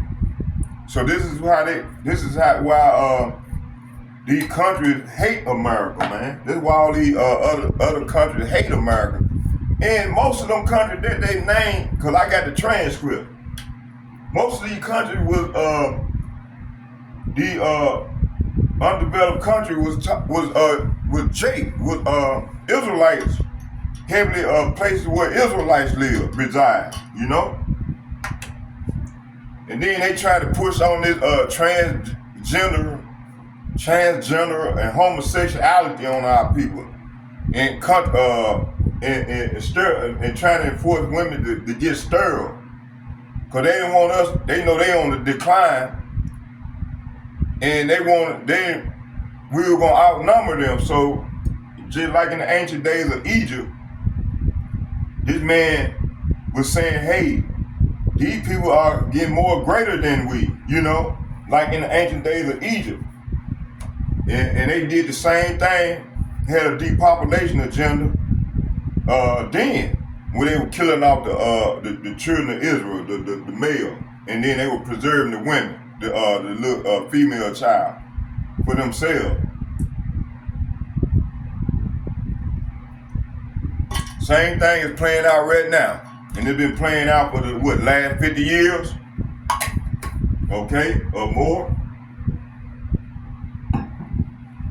Okay, let's go back and do some more reading. Let me stop running off at the mouth. Let's go back to the scripture. It says here, it said the whole land will be in mourning. It will be shaken to its foundation when I, the Lord, pound on it. What do you mean by when he says shaking? Let's look up that word shaking. Let me go in my concordance. Let's get that word shaking. Let's get a precept to it.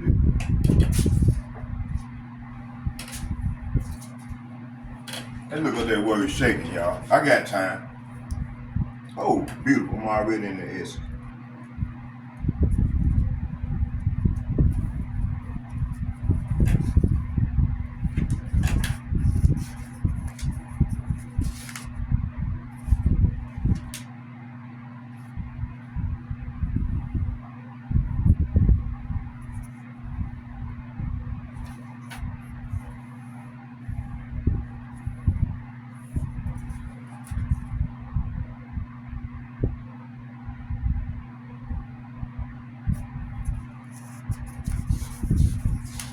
Oh, here we go. Shake.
Okay, this is one I wanted right here. Let's go to Haggai. Let's get put this the word. Y'all bear with me here.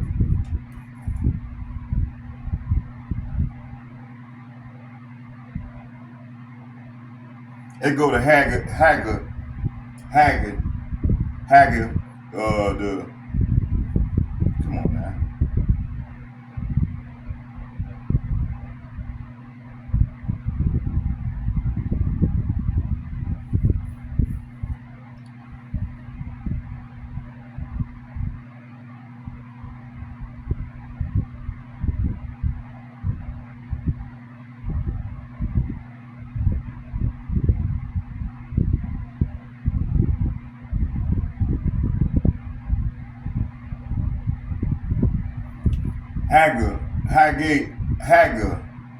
Haggai, chapter 2, verse. Let's start at 6. Let's start at 5. It says, according to the word that I covenant with you when ye came out of Egypt, so my spirit remained among you. Fear ye not. So the Lord was telling people not to be afraid, don't be feared. Said my spirit remains among you, just as I promised when you came out of Egypt. So do not be afraid. See, verse 6. It said, for thus saith Yahweh of hosts, yet once it is a little while, and I will shake the heavens and the earth and the sea and the dry land. So the Lord saying here, for this is what Yahweh Ba'ashem Yahweh Shai says, of heaven's army says. It said, in just a little while, I will again shake the heavens and the earth and the ocean and the dry land. Okay? I will shake all nations, and the desire of all nations shall come, and I will fill this house with glory, saith Yahweh of hosts.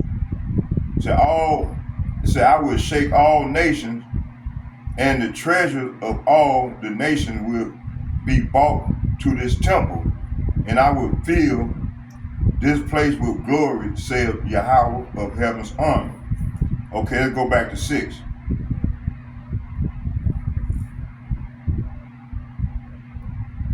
It says, speak to Zerubbabel, governor of Judah. Haggai chapter 21, verse 21, 22. Speak to Zerubbabel, governor of Judah, saying, I will shake the heavens and the earth, and I will overthrow, verse 22, and I will overthrow the thrones of kingdoms, and I will destroy the strength and the kingdoms of the heathens, and I will overthrow the chariots and those that ride in them, and the horses and their riders shall come down, everyone by the sword of his brother. See? So the Lord finna use them missiles. That's what I was saying. See, the Lord they gonna be shooting missiles at one another, man. You see? Right now they divided. And you see, they divided, man. They divided. Okay? It says here, and that horses and all their military power, horses represent power. So we know all this is talking about their military equipment and vehicles or whatnot. All right? Chariots also mean the same as well. They military vehicles. Let's read that again. Say, I will overthrow the throne of kingdoms, and I will destroy the strength of the kingdom of the heathens, and I will overthrow the chariots and those that ride in them, and the horses and their riders shall come down, everyone by the sword of his brother. See? Hebrews chapter 12, verse 26. Whose voice then shook the earth, see? But now he have promised, saying, yet once more I shake not the earth only, but also heaven, see? It said, and this word, yes, once more signified the removing of those things that are shaken, as of the things that are made, that those things which cannot be shaken may remain. Wherefore, verse 28, it said, wherefore we receiving a kingdom which cannot be moved, let us have grace whereby we may serve power acceptably with the reverence of godly fear. See, hey, we're gonna have to do these things, starting with the elder and the like-minded men on down as myself. Psalm chapter 37, verse 10, it said, for yet a little while the wicked shall not be, yea, thou shalt diligently consider his place, and it shall not be. Isaiah chapter 10, verse 25, it said, for yet a very little while the indignation shall cease, and my anger in their destruction. Isaiah chapter 29, verse 17, is not yet a very little while, and Lebanon shall be turned into a fruitful field, and a fruitful field shall be esteemed as a forest. Jeremiah chapter 51, verse 33, for thus saith Yahweh of hosts, Yahweh Ba'ashem, Yahweh Shai of Israel, the daughter of Babylon is like a threshing floor. It is time to be threshed. It is time to thresh her. Yet a little while, and the time of her harvest shall come. See? So the Lord is saying here, this is what the Lord said, the Lord of heaven army, the God of Israel said. Babylon is like wheat on a threshing floor, about to be trampled. In just a little while, her harvest will begin. See? So this is what's ready to go down, man.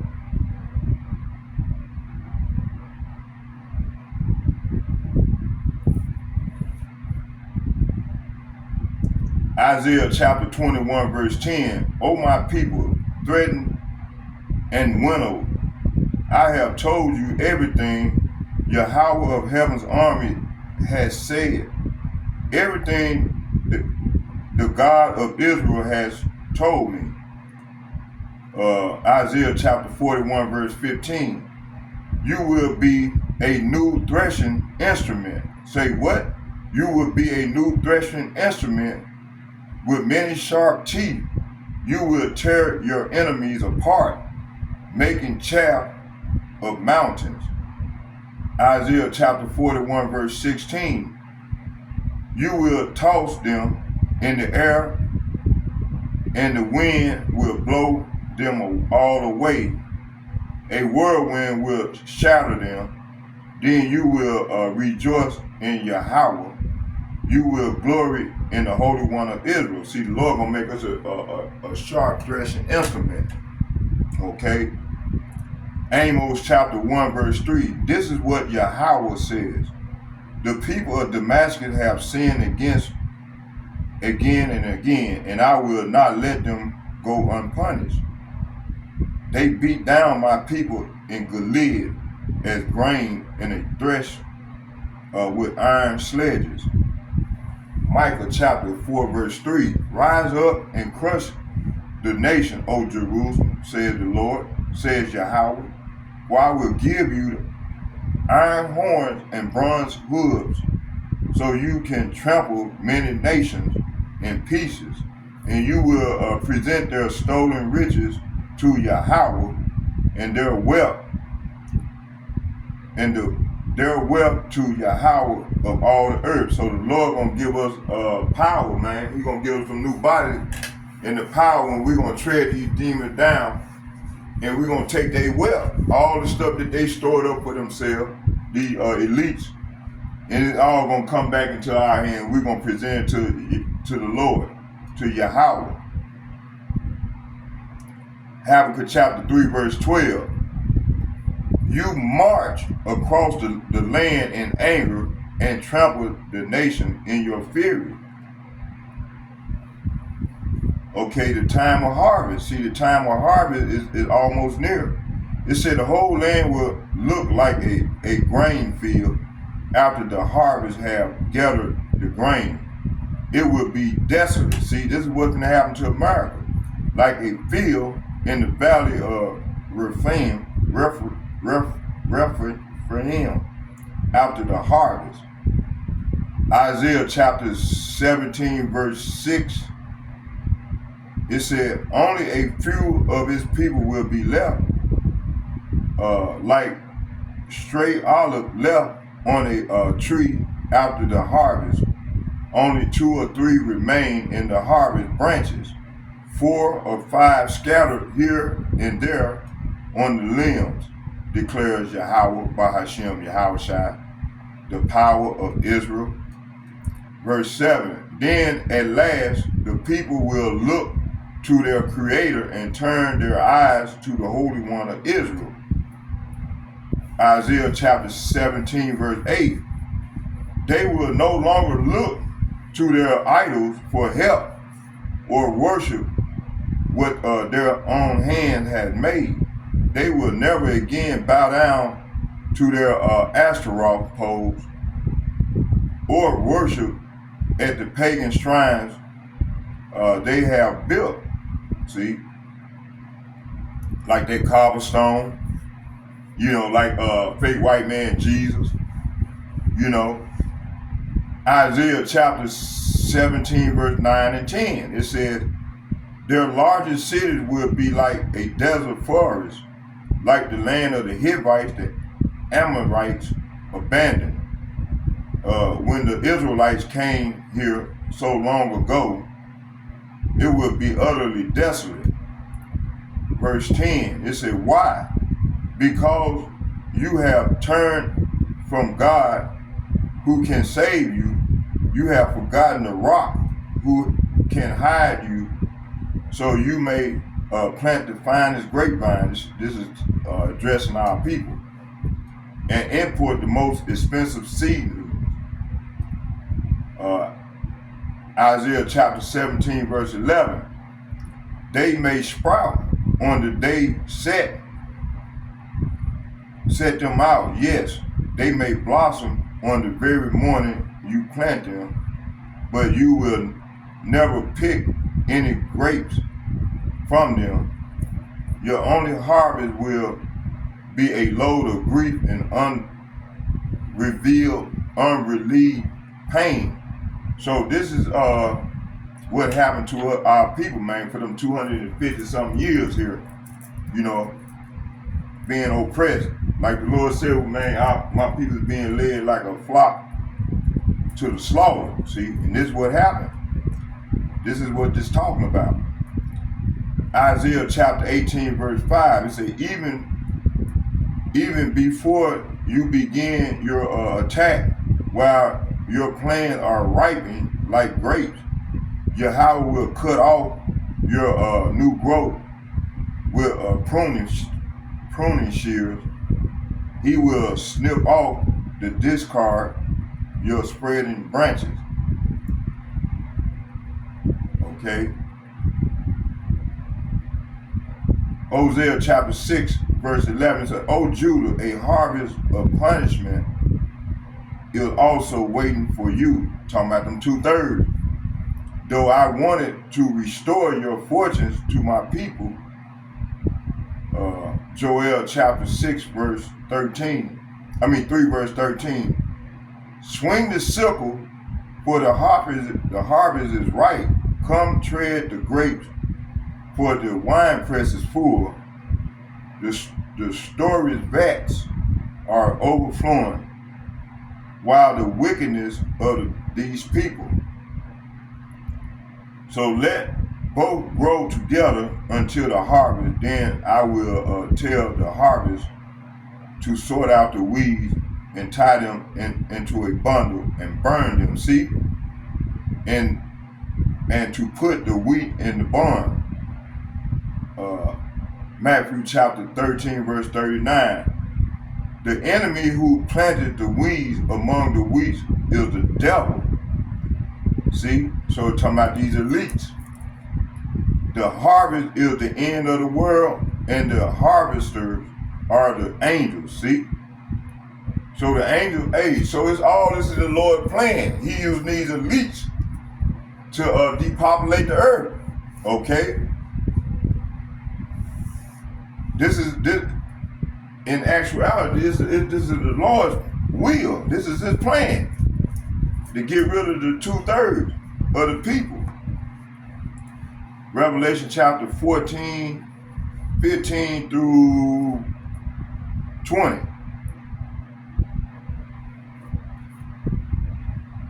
And it reads, another angel came out of the temple crying with a loud voice. Hey, before we go there, let's go right here. Before we get there, let's go. I ain't ready to go there yet. I want to go back. Let's go back to 2nd Ezra for a minute. It said the whole land will be mourning. It will be shaken to its foundation when I, the Lord, pound on it. So this everything that I just brought about, read. This is what this is referencing. It said the farmer will mourn because of their seed will fail to sprout. The trees will be destroyed by blight, hail, and terrible storms. Them terrible storms gonna be coming from them ICBM missiles. You know, that chain reaction from them missiles, man, being shot to and fro. They're gonna create a large chain reaction on the earth. It said the world and the people in it are doomed. This is verse 14. Verse 15, the war that will bring their destruction is very near. Nation will arm themselves and fight against nation.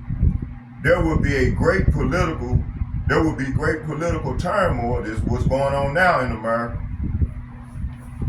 With one group trying to, it's gonna get so worse that there will be great political turmoil with one group trying to overpower another to gain control while ignoring the legitimate government.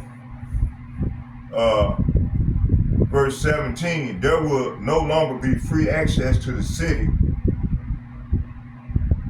You know, you're gonna have checkpoints everywhere.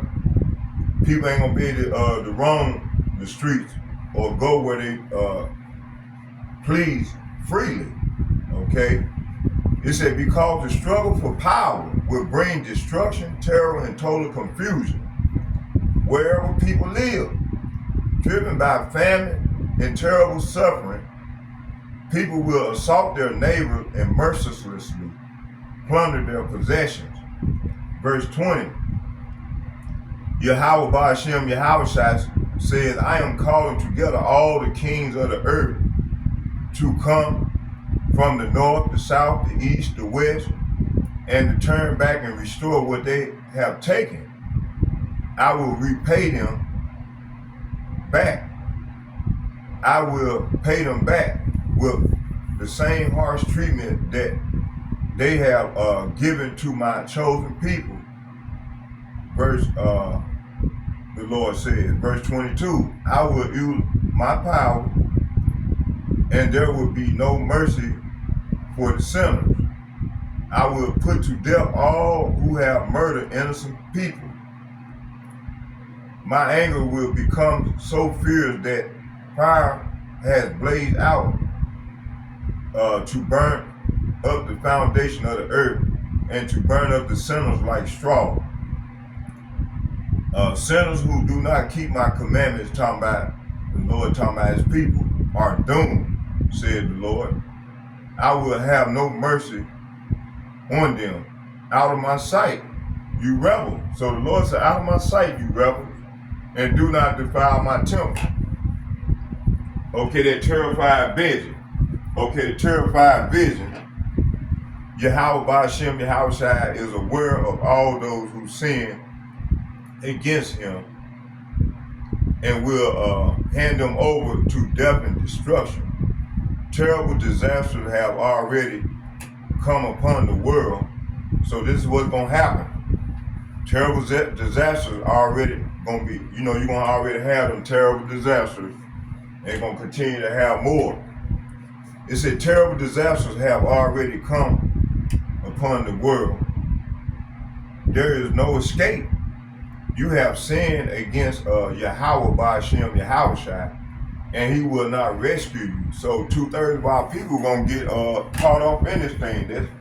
It's that torment that was talking about in 2nd Ezra chapter 9, in the 9th chapter.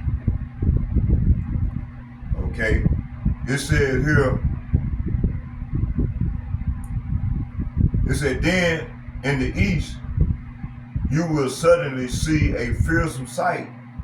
Arab armies with many chariots will advance like dragons as soon as they start out, and the sound of hissing will spread across the world and bring fear and trembling to everyone who hears it.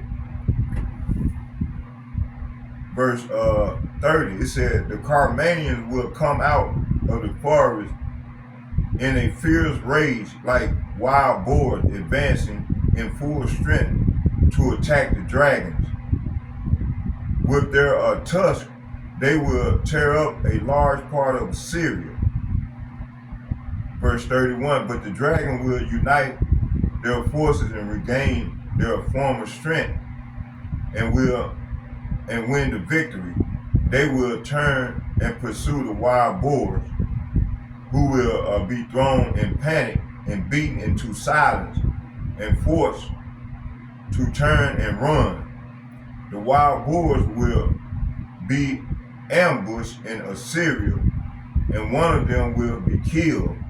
They will bring fear and panic to their army and indecision to their king.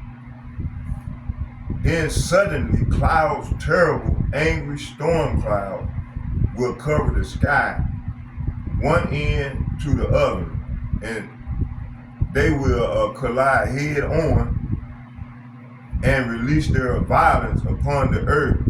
The blood of war will be as deep as the horse's belly, or someone's thigh, or a camel's knee. Everywhere you on earth, people will tremble in fear at the horrible sight.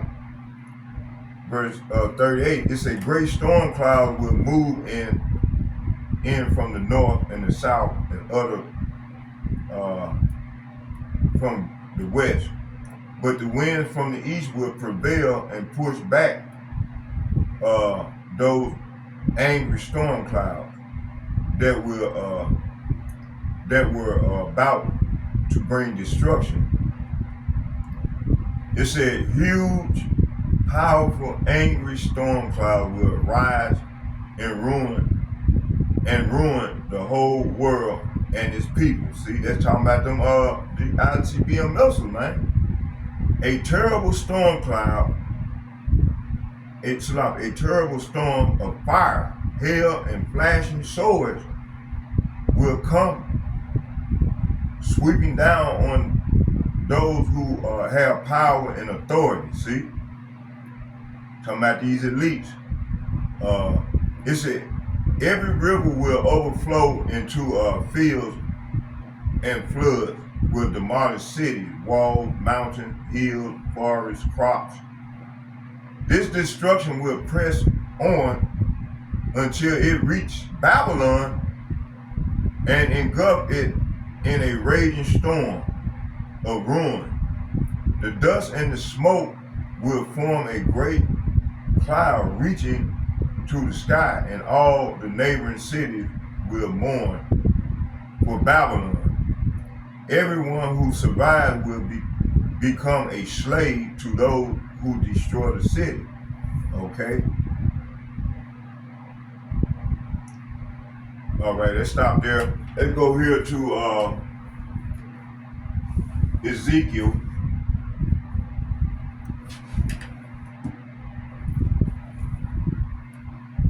Let's get Ezekiel.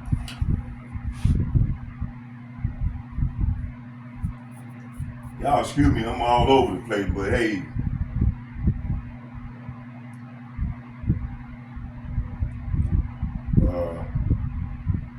Ezekiel chapter 32.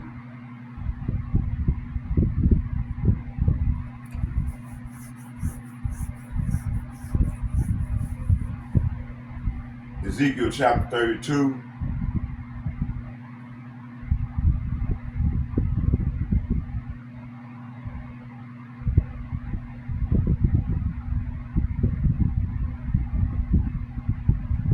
Ezekiel 32.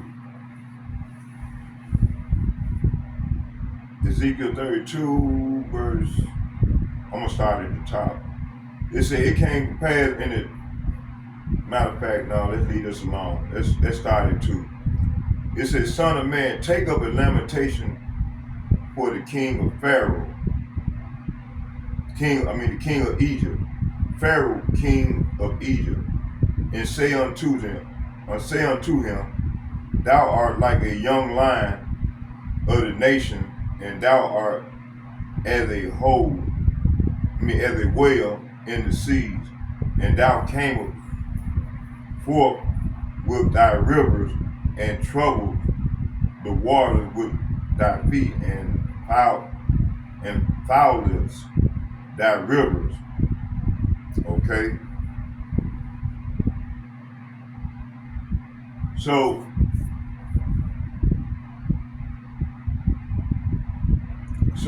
it says, Son of man, mourn for Pharaoh, the king of Egypt, and give him this message. You think of yourself as a strong young lion among the nation. Hey, this describes Donald Trump to the T. But you are really just a sea monster, heaving around in your own river, stirring up mud with your feet, see?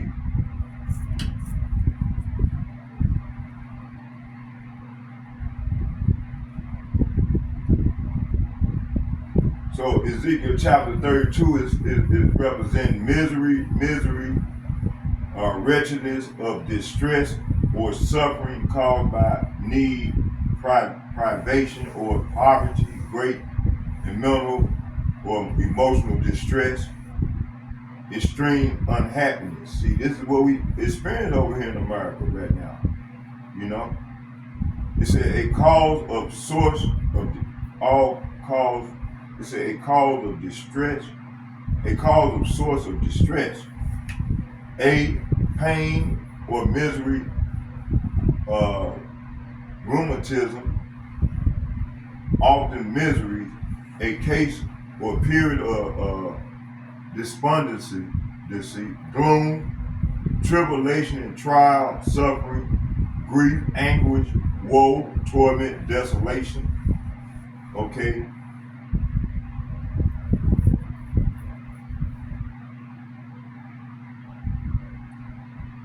But before we go there, let's go here.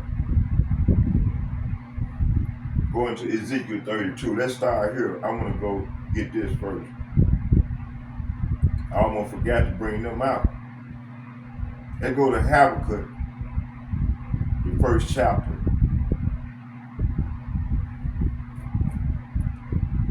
It said, the burden which Habakkuk the prophet did see. O Yahweh, how long shall I cry? Thou wilt not hear, even cry out unto thee of violence, and thou wilt not save.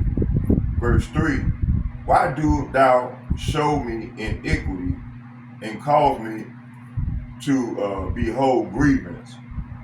For spoiling and violence are are before me, and there are that raise up strife and contention.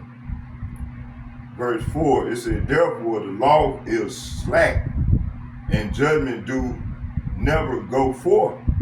For the wicked do compass about the righteous. Therefore wrong judgment proceedeth. See, wrong judgment is proceeding right here in Babylon, in Egypt. Okay, stop it at 2 minutes and 30. It says here, and then we'll just go out tomorrow when I go out. First, if it's the Lord's will, go out tomorrow and bring out some old edification regarding this here. Do another part to this lesson.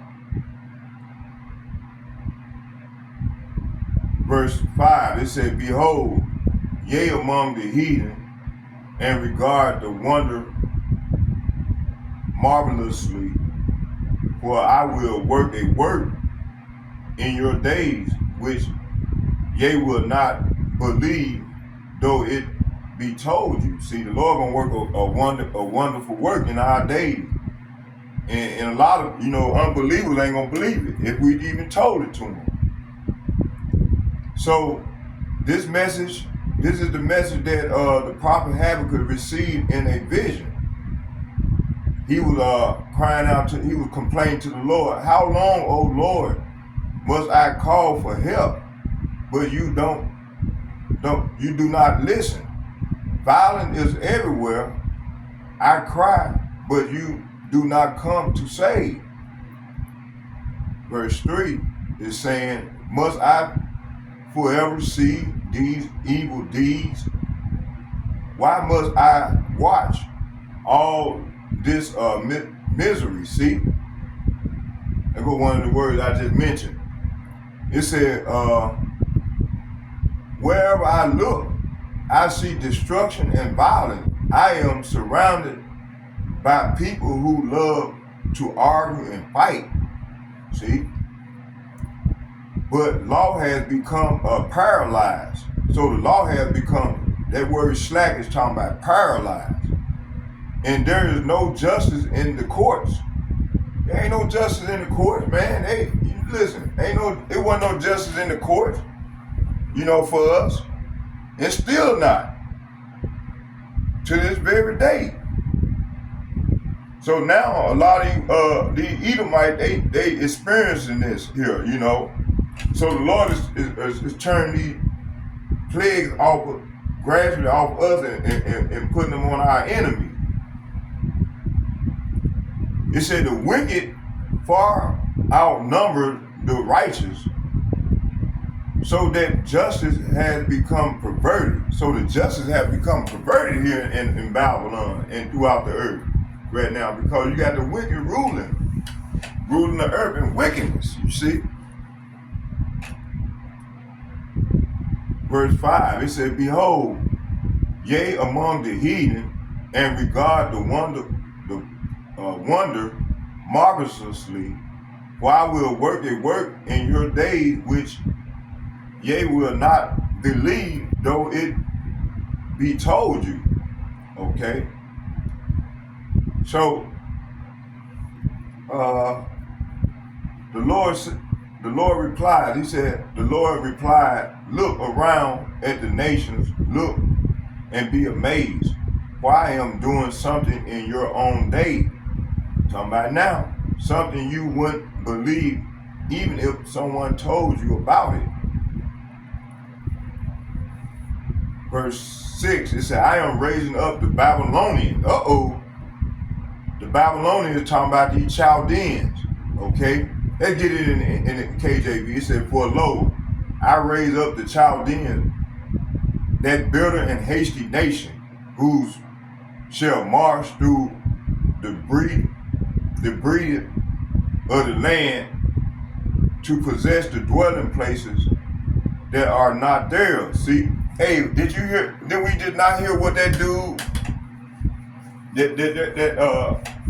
that priest or whatever he was saying about America, how when they go to conquer lands, they going in the sky with the UN. They using the UN, the United Nations, to go about to tread down these lands and steal their resource, they gold, silver, all their minerals, you know, and kill off their leaders, and then set up a puppet government. Okay.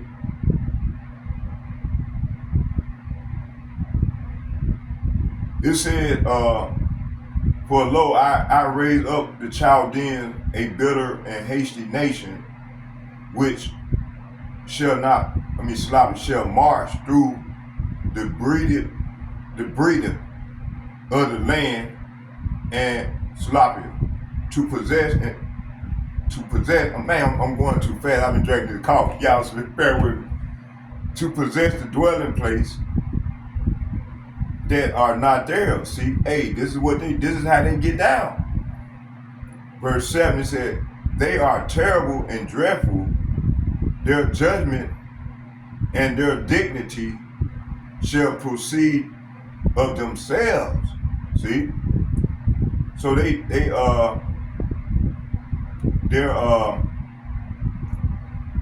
judgment and their dignities shall proceed of themselves. Okay, the judgment. Okay, when you jump up, it says here,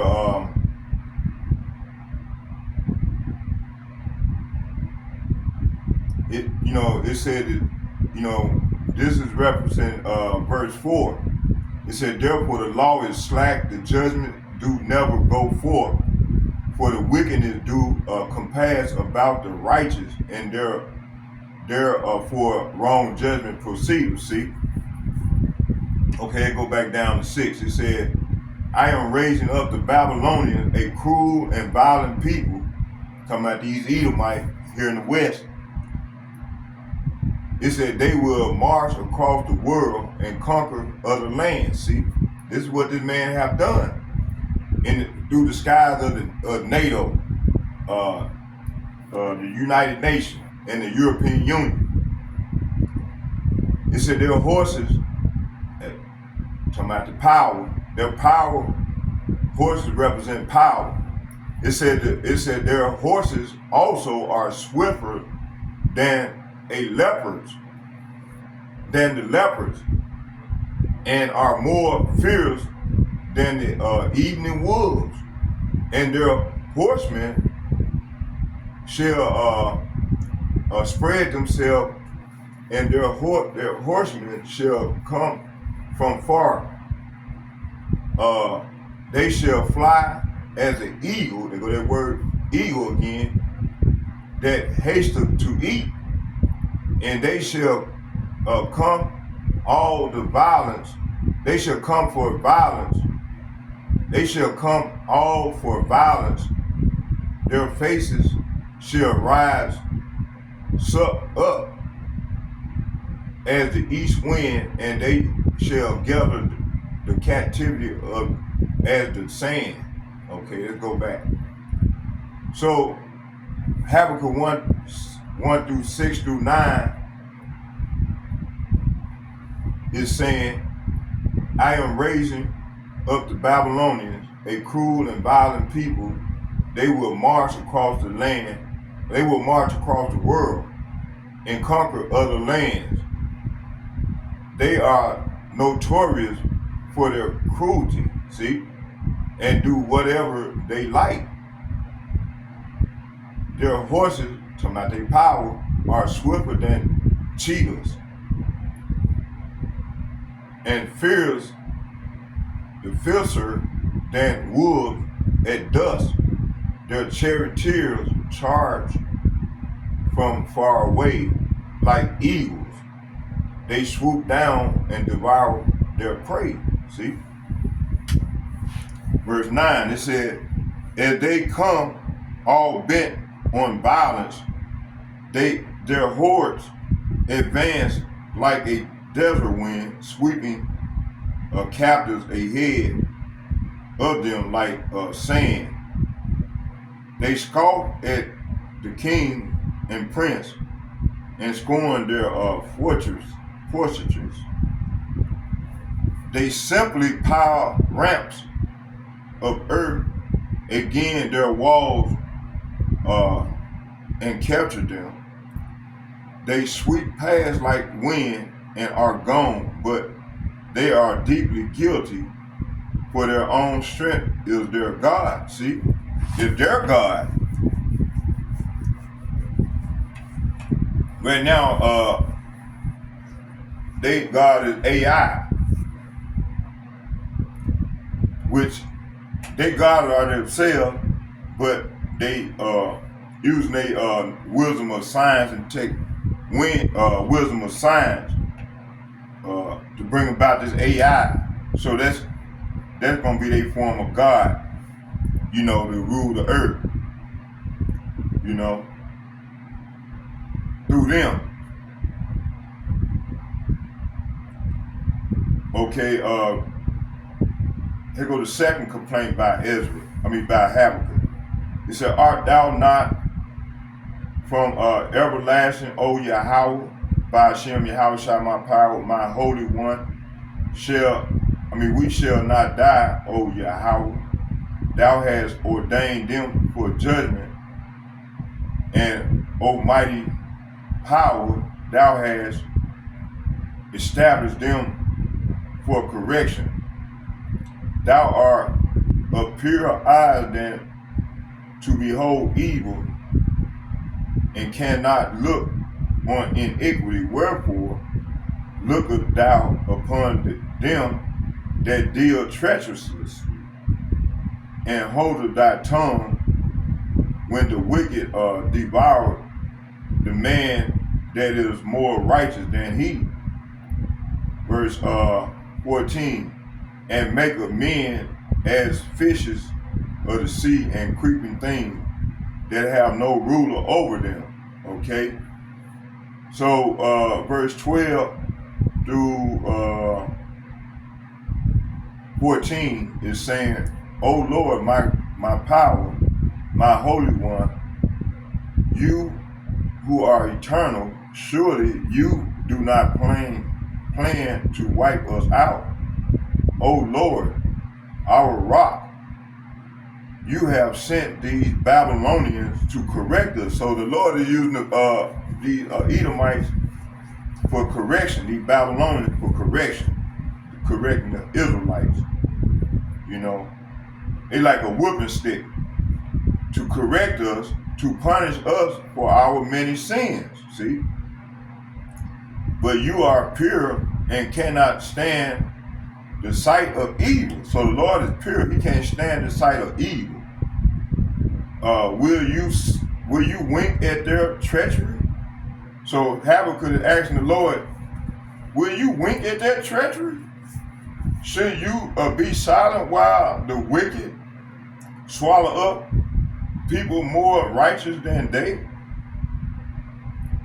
Are we only fish to be caught and killed? Are we only sea creatures that have no leader? verse 15, it said, must we strung up on their hooks? Okay, in the KJV it said, they take up all of them with an angle, they catch them in their net. See, this next now what they bringing up is bringing about this digital society, which gonna implement the implementation of the MOTV, which is Revelation 13:16. This is their way forward right now. Okay, because they don't went this far from when Nixon 1974 all the way up to now. So they plan succeeded from that time when they was coming together with the plan. So it's at its last phase, and that's now is to bring. They got everything set up and stored up in place. I was watching a video where this Edomite was showing a video over there in London where this Walmart had the checkout aisle where it's set up for the digital. But in order to buy or sell, you got to be hooked up. You got to be linked up to that chip at Revelation 13:16. So everywhere in the earth they got everything set up in that way. Okay. Now they just got to create order out of chaos and have people bring people to their knees to line up in droves to take this chip. Okay. Okay, let's keep on reading. It says here, and make of men as fishes in the sea and every creeping thing that have no ruler over them. See, let's go back to what they said talking about the net. Oh, here it goes. It said, no, that ain't it. Oh, here it goes.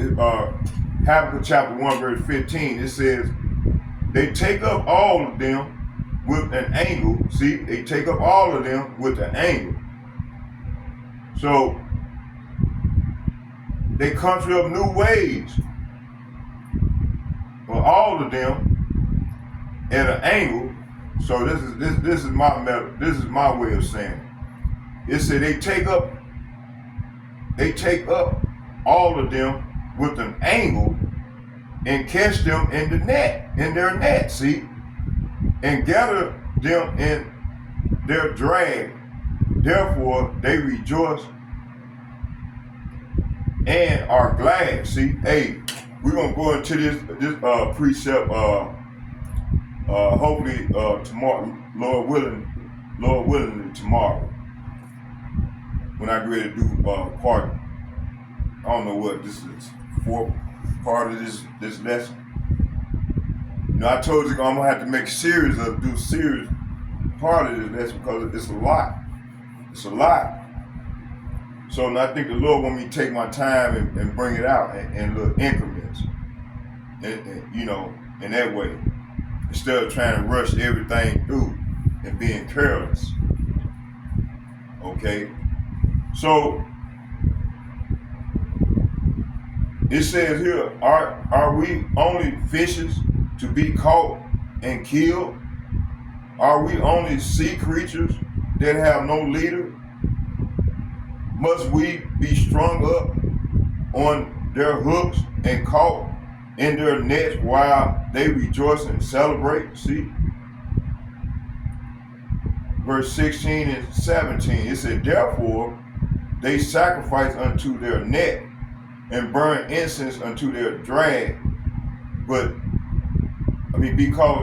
by them their portion is fat and their meat plenteous. Okay, verse 17, shall they therefore empty their net and not spare continually to slay the nation? Okay, 16 and 17 is saying, actually go right here to 14, it said, are we only fish to be caught and killed? Are we only creatures that have no leaders, must we be strung up on their hooks and caught in their nets while they rejoice and celebrate? Then they will worship their nets and burn incense in front of them.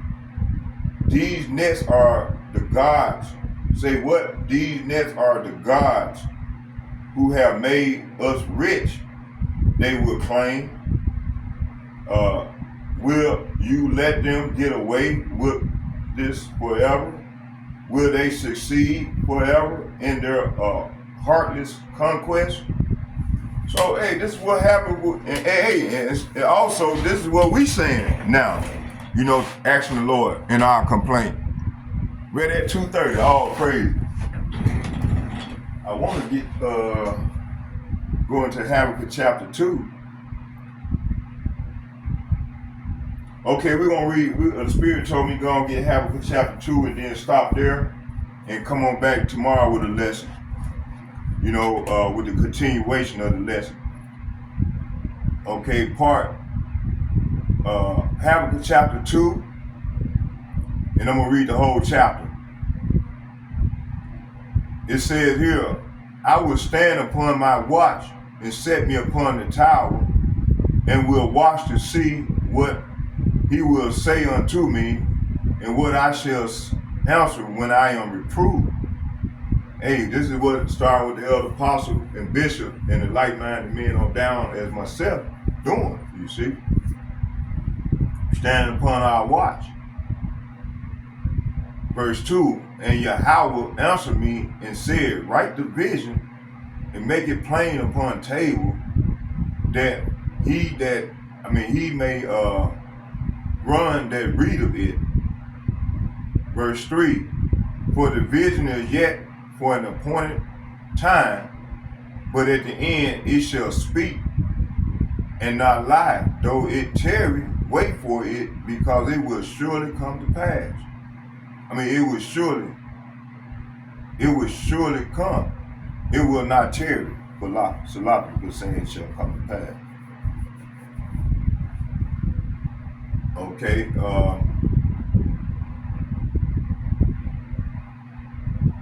So I will climb upon my watchtower and stand at my guard post. Then I will wait to see what the Lord said and how he will answer my complaint. Then the Lord said to me, write my answer plainly on tablets, so that the runner can carry the correct message to others. This vision is for a future time, which is now. It describes the end, and it will be fulfilled.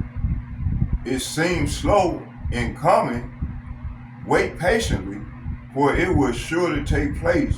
It will not be delayed. See?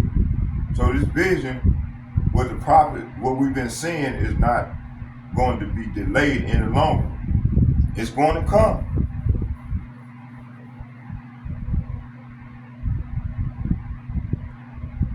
Verse 4, it said, behold, his soul, which is lifted up, is not upright in him, but the just shall live by his faith. And that's what we are doing, starting with the elder apostles and the bishop and the like-minded men on down, and myself. We living by faith. It said, behold, his soul is lifted up. Whose soul? Esau Edom. Is lifted up. Is not upright in him. See, his soul is not upright in him. He's lifted up. Proud. Let's see what the NLT said. It said, look at the proud. See, they trust in themselves. See, and their lives are crooked. But the righteous, see, we the righteous, will live by their faithfulness to Yahweh Ba'ashem Yahushua. Verse 5, yea, also because he transgressed by wine. He is a proud man, neither keepeth at home, who enlargeth his desire as hell, and is as death, and cannot be satisfied, but gather unto himself, gather unto him all nations, and heap unto him all people. See, this is what this man do. So the Lord said, look at the proud. They trust in themselves. They live, their lives are crooked, but the righteous will live by their faithfulness to God. Wealth is treacherous, and the arrogant are never at rest. See, they are never at rest. They open their mouths as wide as the grave, and like death, they are never satisfied. In their greed, they have gathered up many nations and swallowed many people. See, this is what this man was describing, in the video. Okay. Shall not all these take up a parable against him, a taunting proverb against him, and say, woe means death and destruction, to him that increaseth that which is not his? How long? And to him that ladeth himself with thick clay. Okay. So verse 6 is saying, but soon their captors will taunt them, they will mock them, saying, what sorrow awaits you, thieves? Now you will get what you deserve. You become rich by extortion. See, they become rich by extorting nations and people and leaders. Okay? It said, but how much longer can these go on? It's sloppy. But how much longer can this go on? You see? Verse 7, it says, shall they not rise up suddenly that shall bite thee, and awake that shall vex thee, and thou shalt be as be for booty unto them?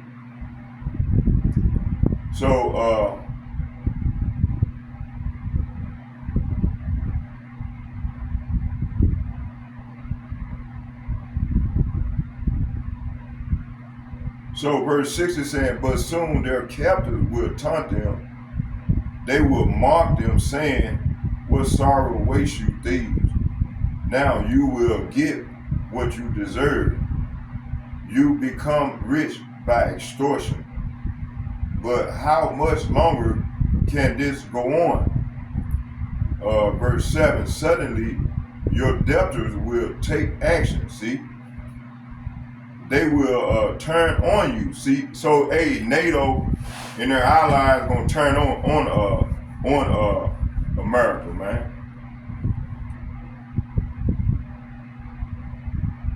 Suddenly your debtors will take action, and you will turn on. They will turn on you and take all you have, while you stand trembling and helpless. It said, because you have plundered many nations. They have spoiled many nations. That word spoiled means plunder. Now all the survivors will plunder you, will spoil you. You committed murder throughout the countryside and filled the town with violence. See?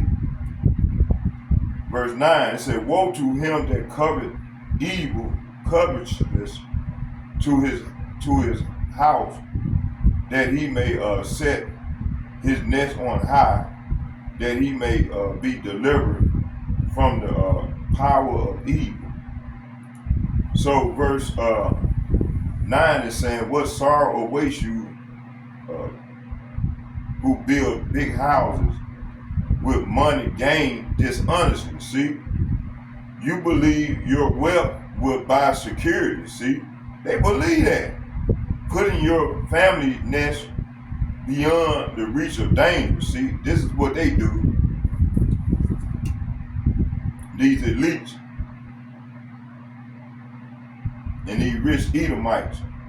Verse 10, thou hast concerted shame to thy house by cutting off many people, and hast sinned against thy soul. For the stone shall cry out of the walls, and the beam out of the timber shall answer it. Verse 12, it said, woe to him that buildeth a town with blood, and establish a city by iniquity. Verse 13, behold, it is not of Yahweh of hosts that the people shall labor in the very fire, and the people shall weary themselves for very vanity. It says here, verse 14, for the earth shall be filled with the knowledge of the glory of Yahweh, as the waters cover the sea. Verse 15, woe unto him that giveth his neighbor drink. Talking about this philosophy. You know, this doctrine, this false doctrine and belief system that they have conjured up to push on other nations, and mainly the Israelites. You know, being homosexuality and, you know, everything that he mentioned in the video. You see, it said, woe unto him that giveth his neighbor drink, that putteth thy bottle to him and maketh him drunken, also that thou mayest look upon their nakedness. See, so they put all these pseudo science and philosophies and doctrines, all want to push this on our people. All these false doctrines and pseudo science on our people, man, and just to look at their nakedness. Okay, let's go back and read all this in the NLT. Verse 13, has not the Lord of heaven's army promised that the wealth of the nation will turn to ashes? Which they're gonna turn to ashes. Them ICBM missiles, they're gonna rain down on the earth. They work so hard, but all in vain. Verse 14, for as the water fill the sea, and the earth will be filled with an awareness of the glory of Yahweh Ba'ashem Yahushua, what sorrow awaits you who makes your neighbor drunk? You force your cup. See, they force their philosophy, their doctrine and on people, and mainly the Israelites, try to keep them sin. It said you force your cup on them so you can gloat over their shameful nakedness. See, verse 16, but soon it will be your turn to be disgraced. Come and drink and be exposed. Drink from the cup of the Lord's judgment. See, hey, this is what's going on now. And all your glory will be turned to shame. See, verse 17, it said, you cut down the forest of Lebanon. So this is saying, for the violence of Lebanon shall cover thee, and the spoil of the beast, which made them afraid because of the men's blood, and for the violence of the land of the city and all that dwell therein. Verse 18, what profit the graven image that the maker thereof have graven it, the molten image and the teacher of lies, that the maker of his work trusted therein to make dumb idols.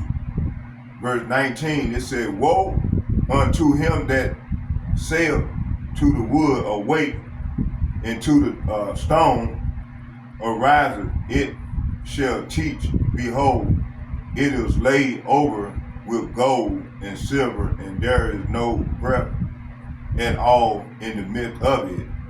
Verse 20, but Yahweh is the holy temple. Salakia. But Yahweh is in his holy temple. Let all the earth keep silent before him.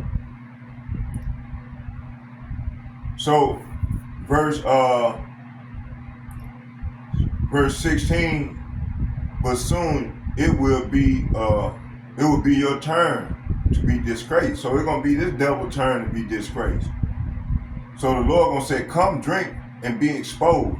Drink from the cup of Yahweh's judgment, and all your glory will be turned to shame. See, they glory, all their glory gonna be turned to shame. Okay? You cut down the forest of Lebanon. It's talking about the Israelites. Now you will be cut down. You destroyed the wild animals, and now their terror will be yours. You committed murder throughout the countryside and filled the towns with violence. Verse 18 is saying, what good is an idol carved by man, or a cast image that deceives you? How foolish to trust in your own creation, a God that can't even talk. Verse 19, what sorrow awaits you who say to the wooden idols, wake up and save us, to speechless stone images. You say, rise up and teach us. Can an idol tell you what to do? They may be overlaid with gold and silver, but they are lifeless inside.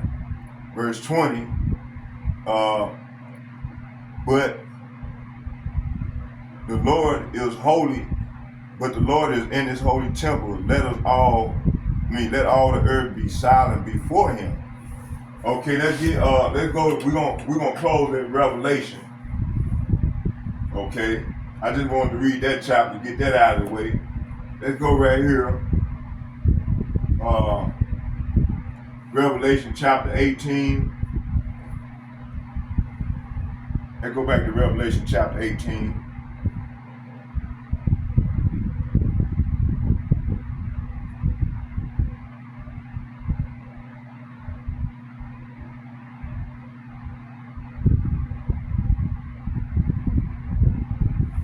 Revelation chapter 18, verse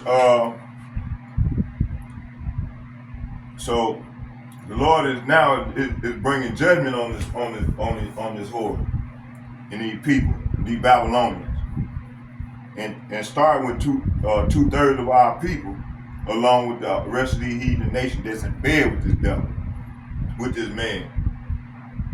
Revelation chapter 18. So this is where we're going to start it tomorrow. If it's the Lord's will, this is where we're going to start it tomorrow in Revelation 18. And I want to read the whole chapter, but we're going to read 1 through 4. It says here, this is talking about the fall of Babylon.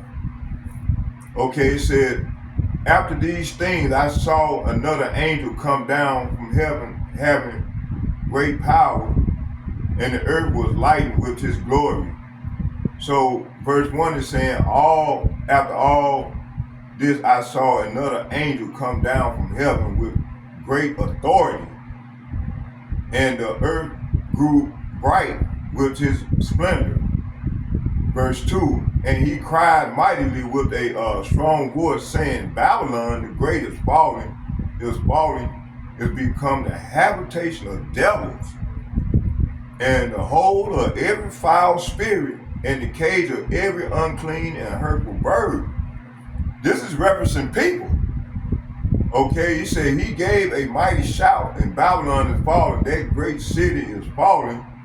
She has become the home for demons. See, you ain't got nothing but demons here. You know? It said she is the hideout of every foul spirit, the hideout of every foul vulture, and every foul, dreadful animal. Verse 3 said, for all the nations have drunk of the wine of the wrath of her fornication, and the kings of the earth have committed fornication with her, and the merchants of the earth have waxed rich through the abundance of her delicacy. See? Verse 3 is saying that for all nations have fallen because of the wine of her passionate immorality. The kings of the earth have committed adultery with her because of her desires for extravagant luxury. See, this is what that dude was talking about in the video. This verse here fit them to the T. This video, it said, because of her desire for extravagant luxury, the merchants of the world have grown rich. Her allies, see? Now, hey, they turn on one another right now. That's Revelation, Isaiah 19.